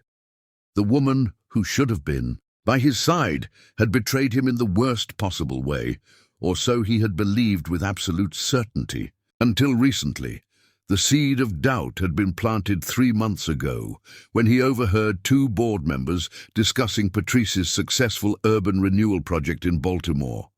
The knowledge that she had rebuilt her career, her life without him, had been a knife to his already wounded heart. But it was the casual mention of her twins that had truly shaken him, reopening questions he'd spent years trying to bury. Twins, just as she had claimed that devastating night. Children who would now be 5 years old. Children who, if she had been telling the truth, were his. The thought haunted him daily, growing louder each time he encountered Felicia's increasing possessiveness, her subtle manipulations, her convenient explanations for the gaps in her story. But each time doubt threatened to overwhelm him, he reminded himself of those photographs. They couldn't have been faked, could they? "Your car is waiting, Mr. Goodenough." Felicia's voice pulled him back. To the present, Steve nodded, gathering his briefcase and phone. As he turned to leave, a small object on the hallway table caught his eye, a silver keychain with an engraved P that had belonged to Patrice. Seeing it sent a jolt through him. "Where did this come from?" he asked, picking it up with trembling fingers. Felicia frowned, quickly snatching it from his hand. "Must have fallen out of one of the boxes in the attic. I've been sorting through old things for donation." "That's not for donation," Steve said sharply. "That belongs to Patrice. After what she did." "Just put it in my study," he interrupted, unwilling to hear yet again Felicia's litany of Patrice's supposed sins. "I'll decide what to do with it." The exchange left him unsettled as he rode the elevator down to the lobby of his apartment building. Why would Patrice's keychain suddenly appear after 5 years? And why had Felicia been so quick to grab it from him? His unease followed him through the morning's board meeting, where disappointing quarterly projections were dissected with growing concern by the members. Steve tried to focus, to offer solutions and reassurances, but his mind kept returning to that keychain, to Felicia's reaction, to the doubts that refused to be silenced. By the time he returned home that evening, exhausted from a day of pretending to be in control, the nagging questions had crystallized into a determination to find answers. 5 years was long enough to live with uncertainty. If there was even the slightest chance that Patrice had been telling the truth, that somewhere in this world he had children he had denied. The house was quiet when he entered, the cleaning service long gone, Felicia presumably in her quarters. Downstairs, Steve made his way to his study, intending to retrieve Patrice's keychain and perhaps finally face the box of her belongings he'd stored away rather than dispose of. But the keychain wasn't on his desk where Felicia should have left it. Frowning, he began searching drawers, wondering if she had taken it upon herself to hide it away again. As he pulled open the bottom drawer of his desk, something caught his attention. A corner of manila envelope poking out from beneath a stack of old financial reports. Curious, he tugged it free. The envelope was unsealed, its contents spilling onto his desk as he opened it. Photos, the same damning images that had destroyed his marriage 5 years ago. Steve hadn't looked at them since that night, couldn't bear to see the evidence of Patrice's betrayal. Now, with fresh eyes and 5 years of technological advancement between then and now, he studied them more carefully. The lighting, the angles, the positioning, something felt off. And the man, looking at him now, Steve realized he'd never seen his face clearly. Always turned away, always conveniently shadowed. A cold suspicion formed in the pit of his stomach. He gathered the photos and his laptop, determination driving him as he opened a high-end photo editing software that good-enough enterprises used for marketing materials. He wasn't an expert, but he knew enough to zoom in on details, to examine pixels and shadows, to look for the telltale signs of manipulation, and there they were, once he knew what to look for. Subtle inconsistencies in lighting, slight blurring around the edges of figures, Patrice's head attached to a body with slightly different skin tones. The evidence of forgery was clear to him now, though he had been too blind with rage to see it 5 years ago. "Oh God," he whispered, bile rising in his throat as the full implications hit him. Patrice had been telling the truth. The photos were fake. Someone had deliberately set out to destroy their marriage with an elaborate lie. But who and why? The answer came to him in a flash of horrible clarity. Felicia, the woman who had been like a mother to him, the woman who had discovered Patrice's supposed infidelity, the woman who had filled his ears with poison about his wife for months before the final betrayal. His hands shook as he set down the photos. He needed more proof, something concrete that would confirm his suspicions beyond any doubt. If Felicia had orchestrated this deception, there might be evidence in her rooms, receipts, additional photos, something.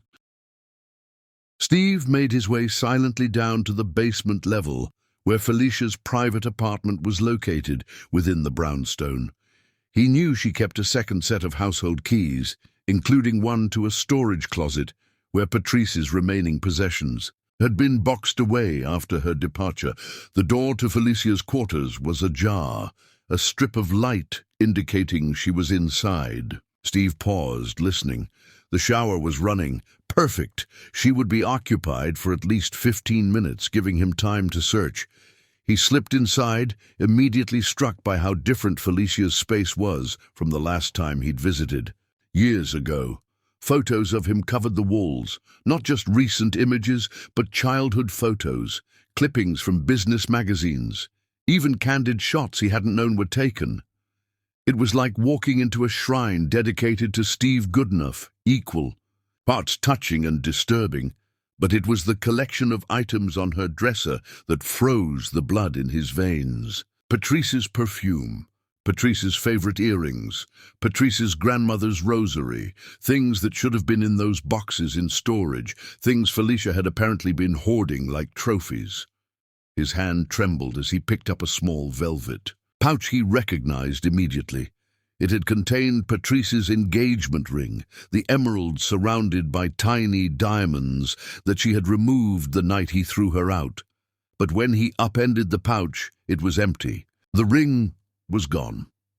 In the back of his mind, a memory surfaced, Patrice's tearful voice as she placed the ring in his palm.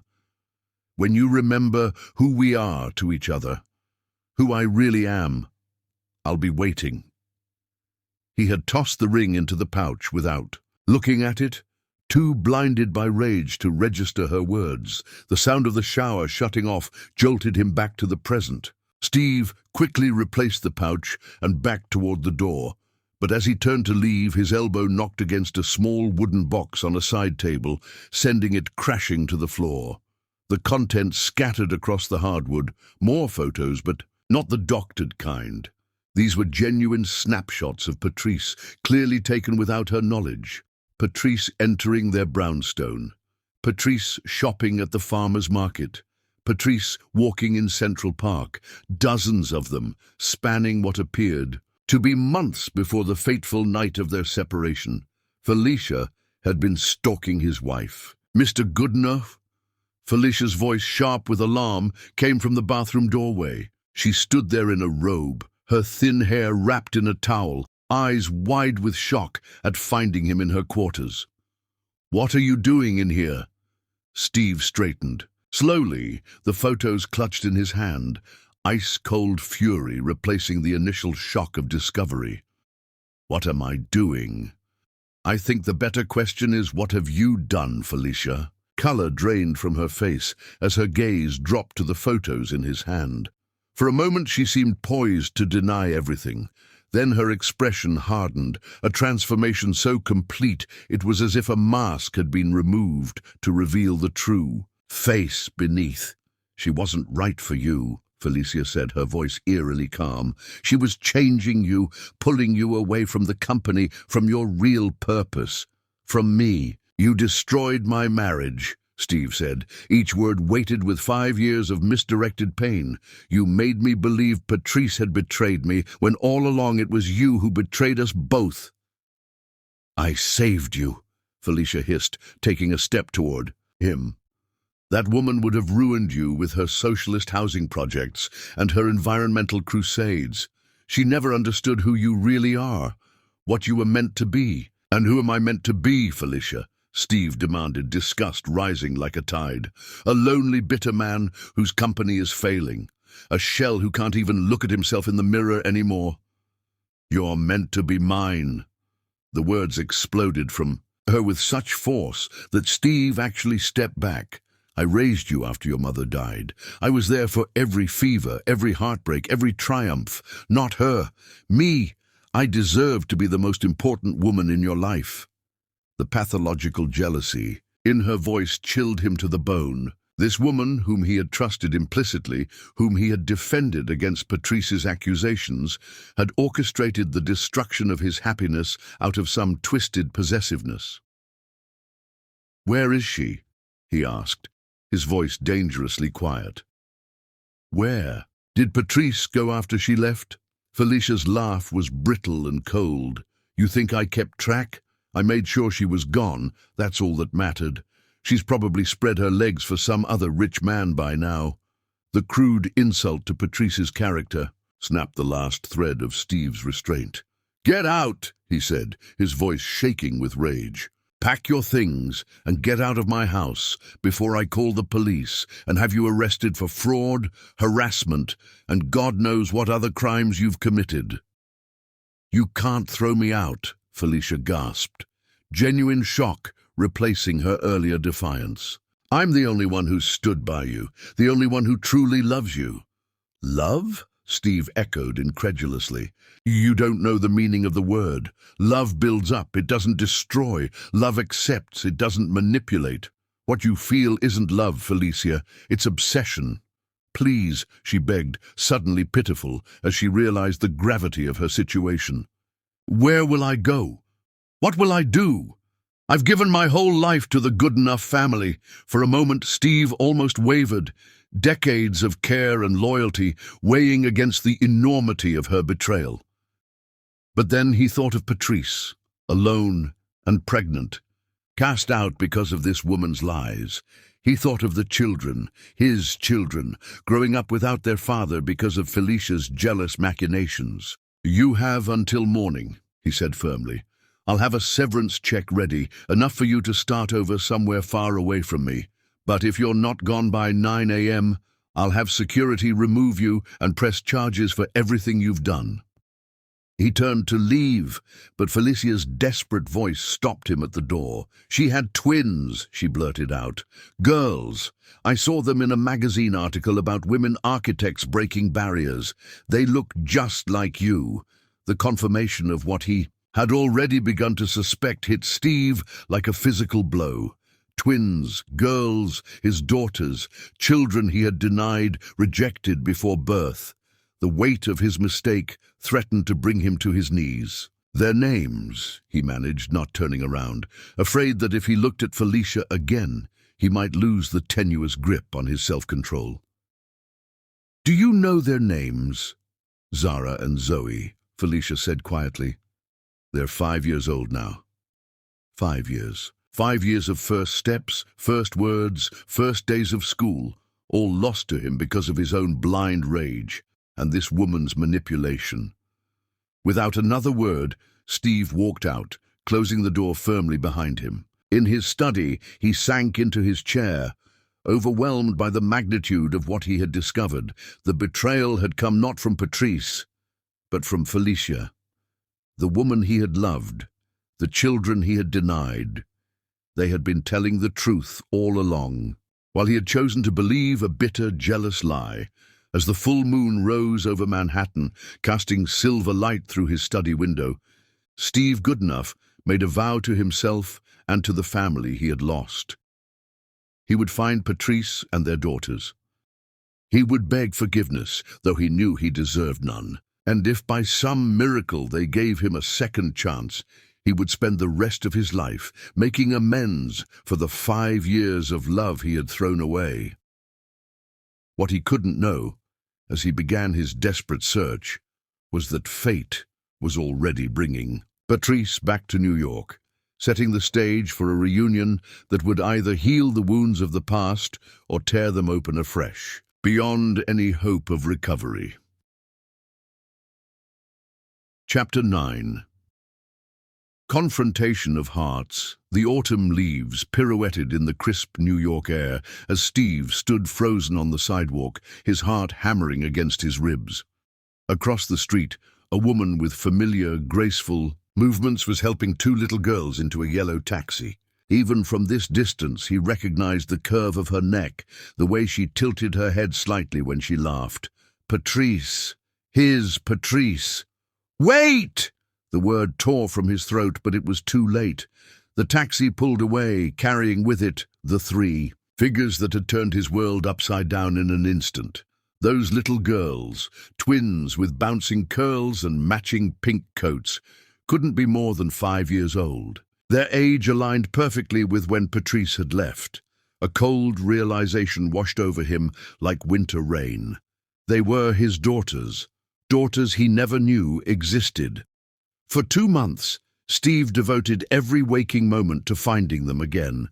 He hired private investigators, searched social media, and visited every neighborhood in New York where the taxi might have taken them. He barely ate or slept, driven by a desperate need to make things right.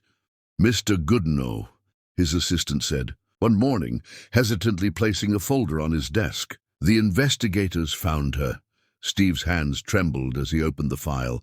Patrice Norega, living in a modest brownstone in Brooklyn, single mother to twin daughters, Zara and Zoe, age 5, elementary school teacher at PS 118, the photograph slipped from his fingers. Patrice kneeling between two beautiful girls, with his eyes and her smile. His heart cracked open at the lost years, the bedtime stories he never read, the first steps he never witnessed.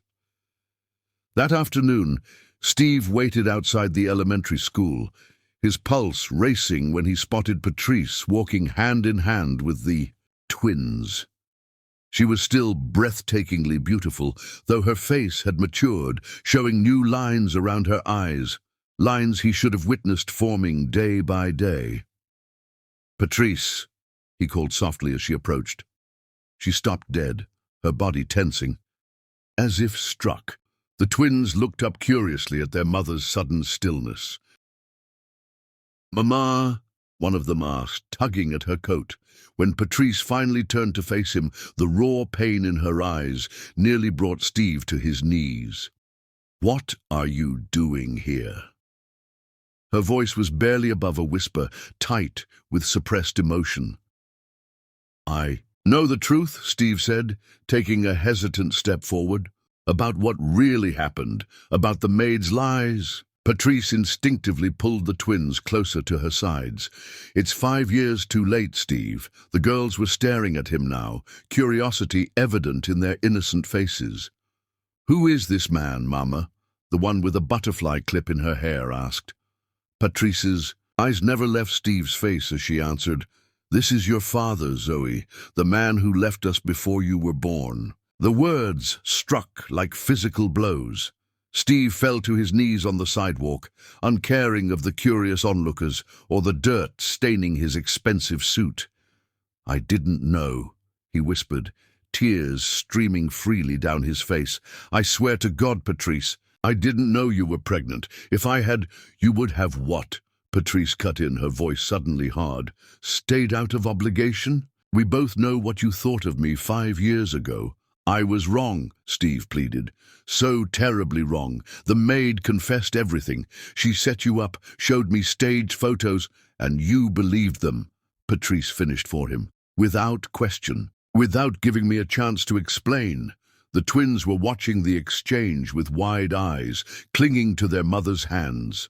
"Please," Steve begged, still on his knees. "Just 5 minutes, that's all I'm asking." For a moment, something softened. In Patrice's eyes, a flicker of the love they once shared, but it quickly hardened again. "The time for talking was 5 years ago. Now the only conversation we'll have will be through lawyers." She gently guided the twins away. "You'll be hearing from mine. Don't come near my daughters again until a court says you can." "They're my daughters too," Steve called after her, his voice breaking. Patrice paused, turning slightly. "Biology doesn't make you a father, Steve. Love does. Presence does. And you've had neither in their lives." 2 weeks later, they faced each other, across a sterile courtroom. Steve had spent every moment preparing, not just legally, but emotionally. He'd moved into a new home with rooms specially designed for the twins, researched the best schools, and even taken parenting classes. "Mr. Goodenough," the judge addressed him directly, "you're seeking visitation rights to children you've never met, children who didn't even know you existed until recently. Why should this court grant your request?" Steve stood, feeling the weight of Patrice's gaze from across the room. "Your Honor, I can't change the past. I can't reclaim the 5 years I lost with my daughters because of a cruel deception and my own failure to trust the woman I loved." His voice cracked on the last word. "But I can be here now. I can love them, support them, and be the father." They deserve going forward. Patrice's attorney rose to counter. Your Honor, Ms. Noriega has been the sole parent to these children since birth. Mr. Goodenough abandoned her while she was pregnant, refused to hear her explanation, and made no attempt to contact her or support the children for 5 years. Only now, when it's convenient for him, does he suddenly want to be a father. I didn't know they existed, Steve protested, unable to contain himself. If I had known... Mr. Goodenough, the judge interrupted sharply. You'll have your turn to speak. Steve nodded, forcing himself to remain silent as Patrice's attorney continued painting him as a heartless abandoner who had no right to disrupt the stable life Patrice had built for the twins. When it was his attorney's turn, the facts of Felicia's deception were laid bare. The doctored photos, the years of manipulation, the jealousy that had destroyed a family. Medical records confirmed that Patrice had indeed been pregnant when she left New York, directly contradicting what Steve had been led to believe by Felicia, that the pregnancy claim was a desperate attempt to maintain her hold on him. Throughout the proceedings, Steve couldn't take his eyes off Patrice. She sat rigid in her chair, face carefully composed, but he knew her well enough to see the turmoil beneath the surface. The way she twisted her hands in her lap, the slight tremor in her lower lip when particularly painful details were discussed, these were tells only someone who had loved her deeply would recognize. When both sides had presented their cases, the judge called Patrice to the stand. She moved with the same quiet dignity Steve remembered, though her eyes remained fixed ahead, never meeting his desperate gaze. Ms. Noriega, the judge began, your former husband claims he was deceived by his family's longtime employee, leading to his rejection of you and, unknowingly, his unborn children. Do you believe his account? Patrice was silent for a long moment. I believe he thinks he's telling the truth, she finally said. But that doesn't change what happened. It doesn't change the fact that when faced with supposed evidence of my betrayal, his immediate response was to throw me out without a fair hearing. It doesn't change the fact that he chose to believe the worst of me after everything we had been through together. The pain in her voice cut Steve to the core. She was right. Regardless of Felicia's manipulation, he had failed the most basic, a test of their marriage, trusting the woman he claimed to love above all others. And the children, the judge pressed. Do you believe it would be in their best interest to have a relationship with their father? Again, Patrice took her time answering. I've never spoken ill of him to the girls, she said eventually.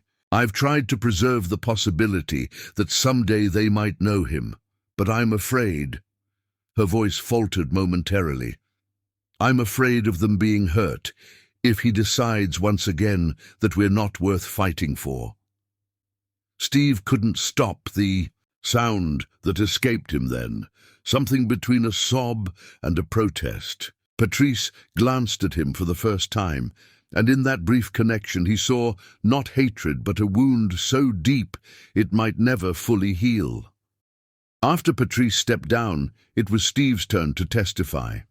As he took the stand, he felt the weight of 5 years of mistakes pressing down upon him. The judge, a woman in her 60s with kind but shrewd eyes, watched him carefully. Mr. Goodenough, she began, why should this court believe that your sudden interest in your daughters isn't simply a passing phase? What assurance can you provide that you won't disappear from their lives when the novelty wears off? Steve took a deep breath, fighting to keep his voice steady. Your Honor, I have no right to ask for anyone's trust, least of all Patrice's or this court's. What I did, believing those lies without giving the woman I loved a chance to explain, was unforgivable. He glanced at Patrice, who stared straight ahead. But these past 5 years without her, without knowing my daughters, have been a living hell of my own making.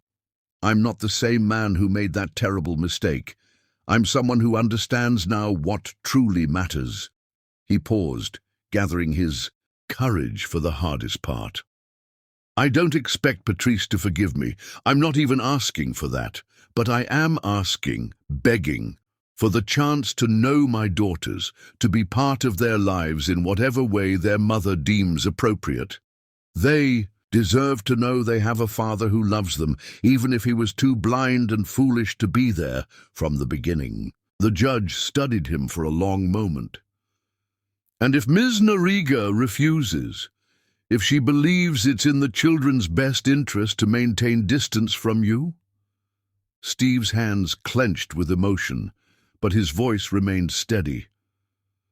Then I would respect her decision, painful as it would be. Patrice has been an extraordinary mother, raising our daughters alone, building a career, giving them everything I should have helped provide. Her judgment about what's best for them matters more than my desire to be in their lives. This answer seemed to surprise both the judge and Patrice, whose eyes flickered toward him momentarily. That's all, the judge said finally. The court will take a 3-day recess to consider this matter. I'll issue my ruling on Monday morning. As the courtroom emptied, Steve gathered his courage and approached Patrice as she collected her belongings. Thank you, he said softly, for not telling them I abandoned them deliberately, for leaving the door open, even a crack. Patrice looked at him fully for the first time, her eyes filled with a complex mixture of pain, anger, and something else he couldn't quite identify. I didn't do it for you, she replied quietly. I did it for them. Children need to believe they're worthy of love, especially from their parents. They are worthy, Steve whispered. So worthy. And so are you, Patrice. You always were. For a moment, it seemed she might say more, but then her attorney appeared at her side and the moment passed. Steve watched her walk away, her shoulders straight and proud, carrying the weight of 5 years of single motherhood with a dignity that left him in awe. Outside the courthouse, journalists clamored for a statement from the billionaire whose private life had suddenly become very public. Steve ignored them all, climbing into his waiting car and directing his driver to take him home. But home didn't feel like home anymore. The brownstone he'd once shared with Patrice was just a house now, cold and empty despite its expensive furnishings. Steve wandered from room to room, remembering how it had felt when Patrice's laughter had filled these spaces, when their love had made these walls feel like a sanctuary. The nursery that had never been used haunted him most of all. After Felicia's confession, he'd had it restored exactly as Patrice had designed it years ago. Soft yellow walls, twin cribs, mobiles with stars and moons. He stood in the doorway, now imagining what might have been, what should have been. His phone rang, his attorney with some question about Monday's hearing, but Steve barely heard the conversation. His mind was fixed on Patrice's words in the courtroom. I'm afraid of them being hurt if he decides once again that we're not worth fighting for. When had he ever given her reason to believe they weren't worth fighting for? But the answer came immediately, brutally clear. He had given up on them at the first sign of trouble, had chosen to believe the worst, rather than trust in the love they had built. He had failed her in the most fundamental way possible. That night, as rain lashed against the windows of his empty home, Steve made a decision. If the judge granted him visitation rights, he would devote himself to being the best father possible, to earning a place in his daughters' lives through consistent love and presence. And if the judge ruled against him, well, he would find another way to prove his commitment, to show Patrice and the twins that this time he was in it for the long haul. No matter what it took, what he couldn't know, as he finally fell into. A troubled sleep was that fate was about to give him exactly the opportunity he sought, though in a form he could never have anticipated, and at a price he wasn't sure he was prepared to pay. Chapter 10. The Path to Forgiveness. The judge's decision had been conditional. Steve would have supervised visitation twice weekly, with possible expanded rights after 6 months. It wasn't everything he wanted, but more than he deserved. Patrice's final words on the courthouse steps had cut deep. This doesn't change anything between us. I'm doing this for them, not for you.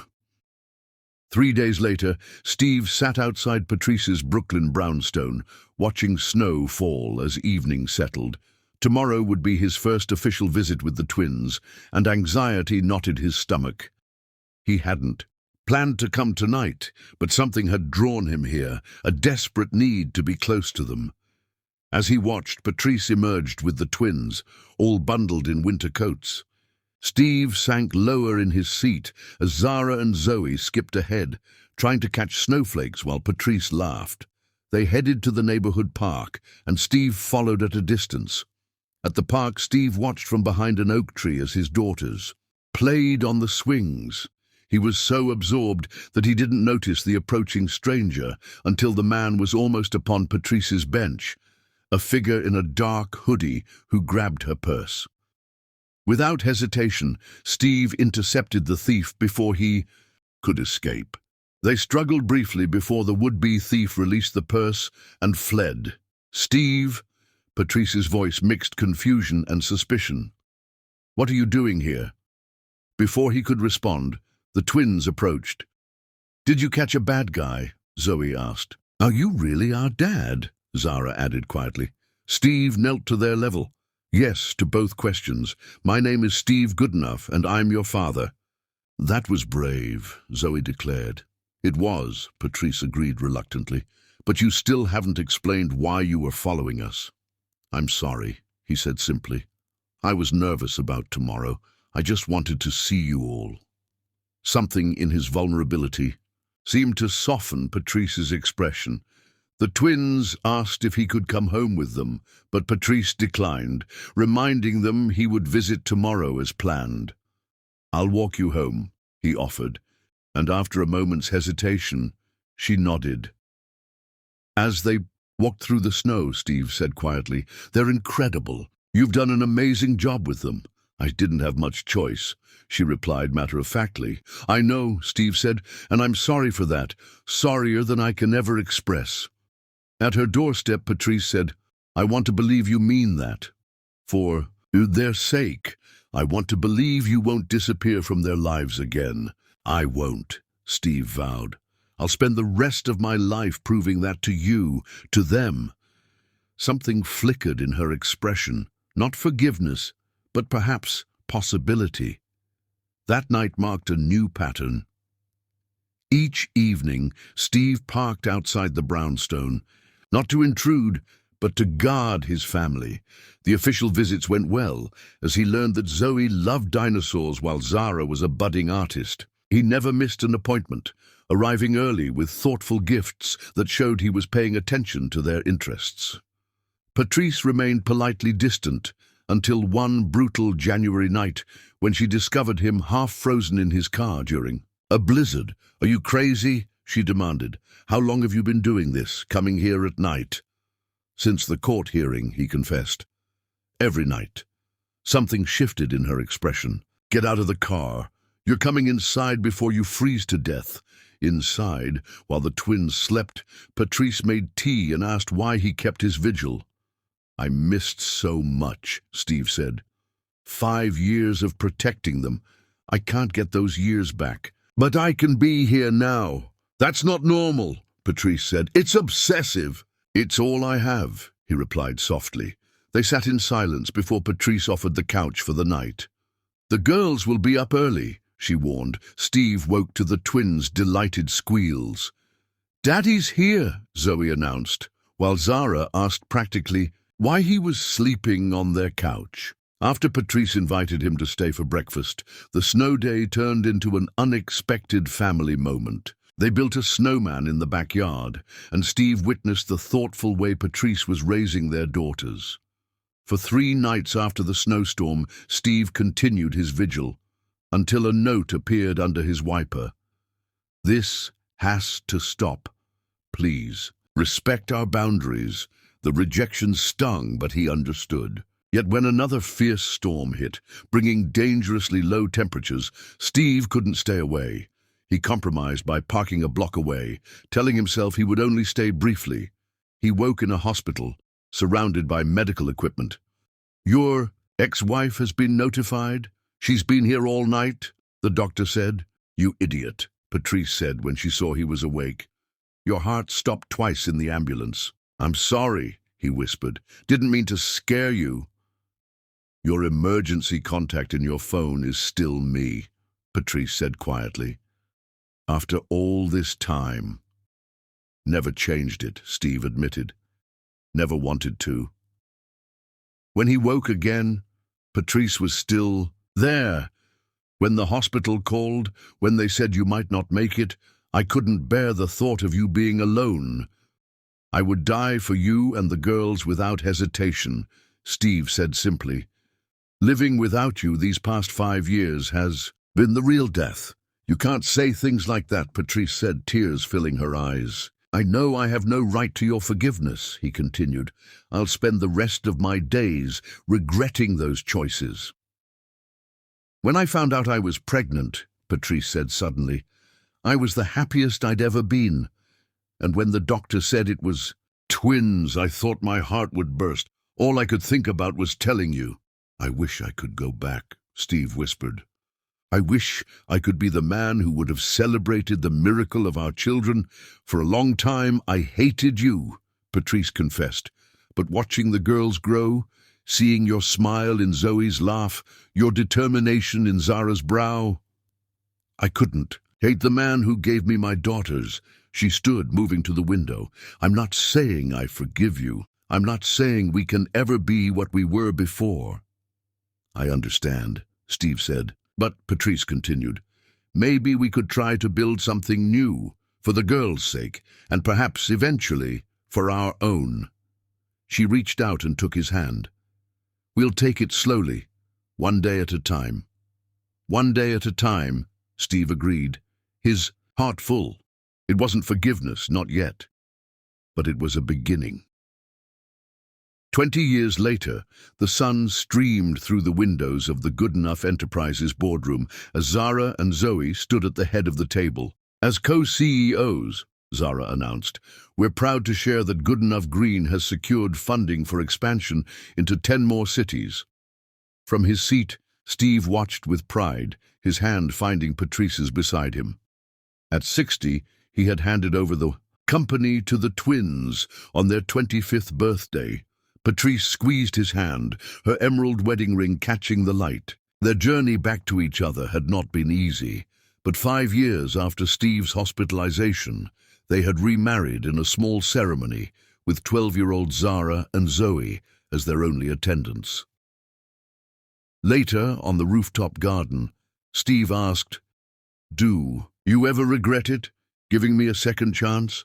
Patrice framed his face with her hands. Not for a single moment. Every day with you, every year we've rebuilt together.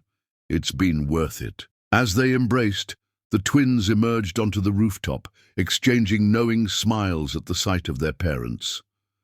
A good day to be a good enough, Zoe murmured. The best, Zara agreed, watching as their father pressed a reverent kiss to their mother's forehead, his expression one of undimmed wonder even after all these years.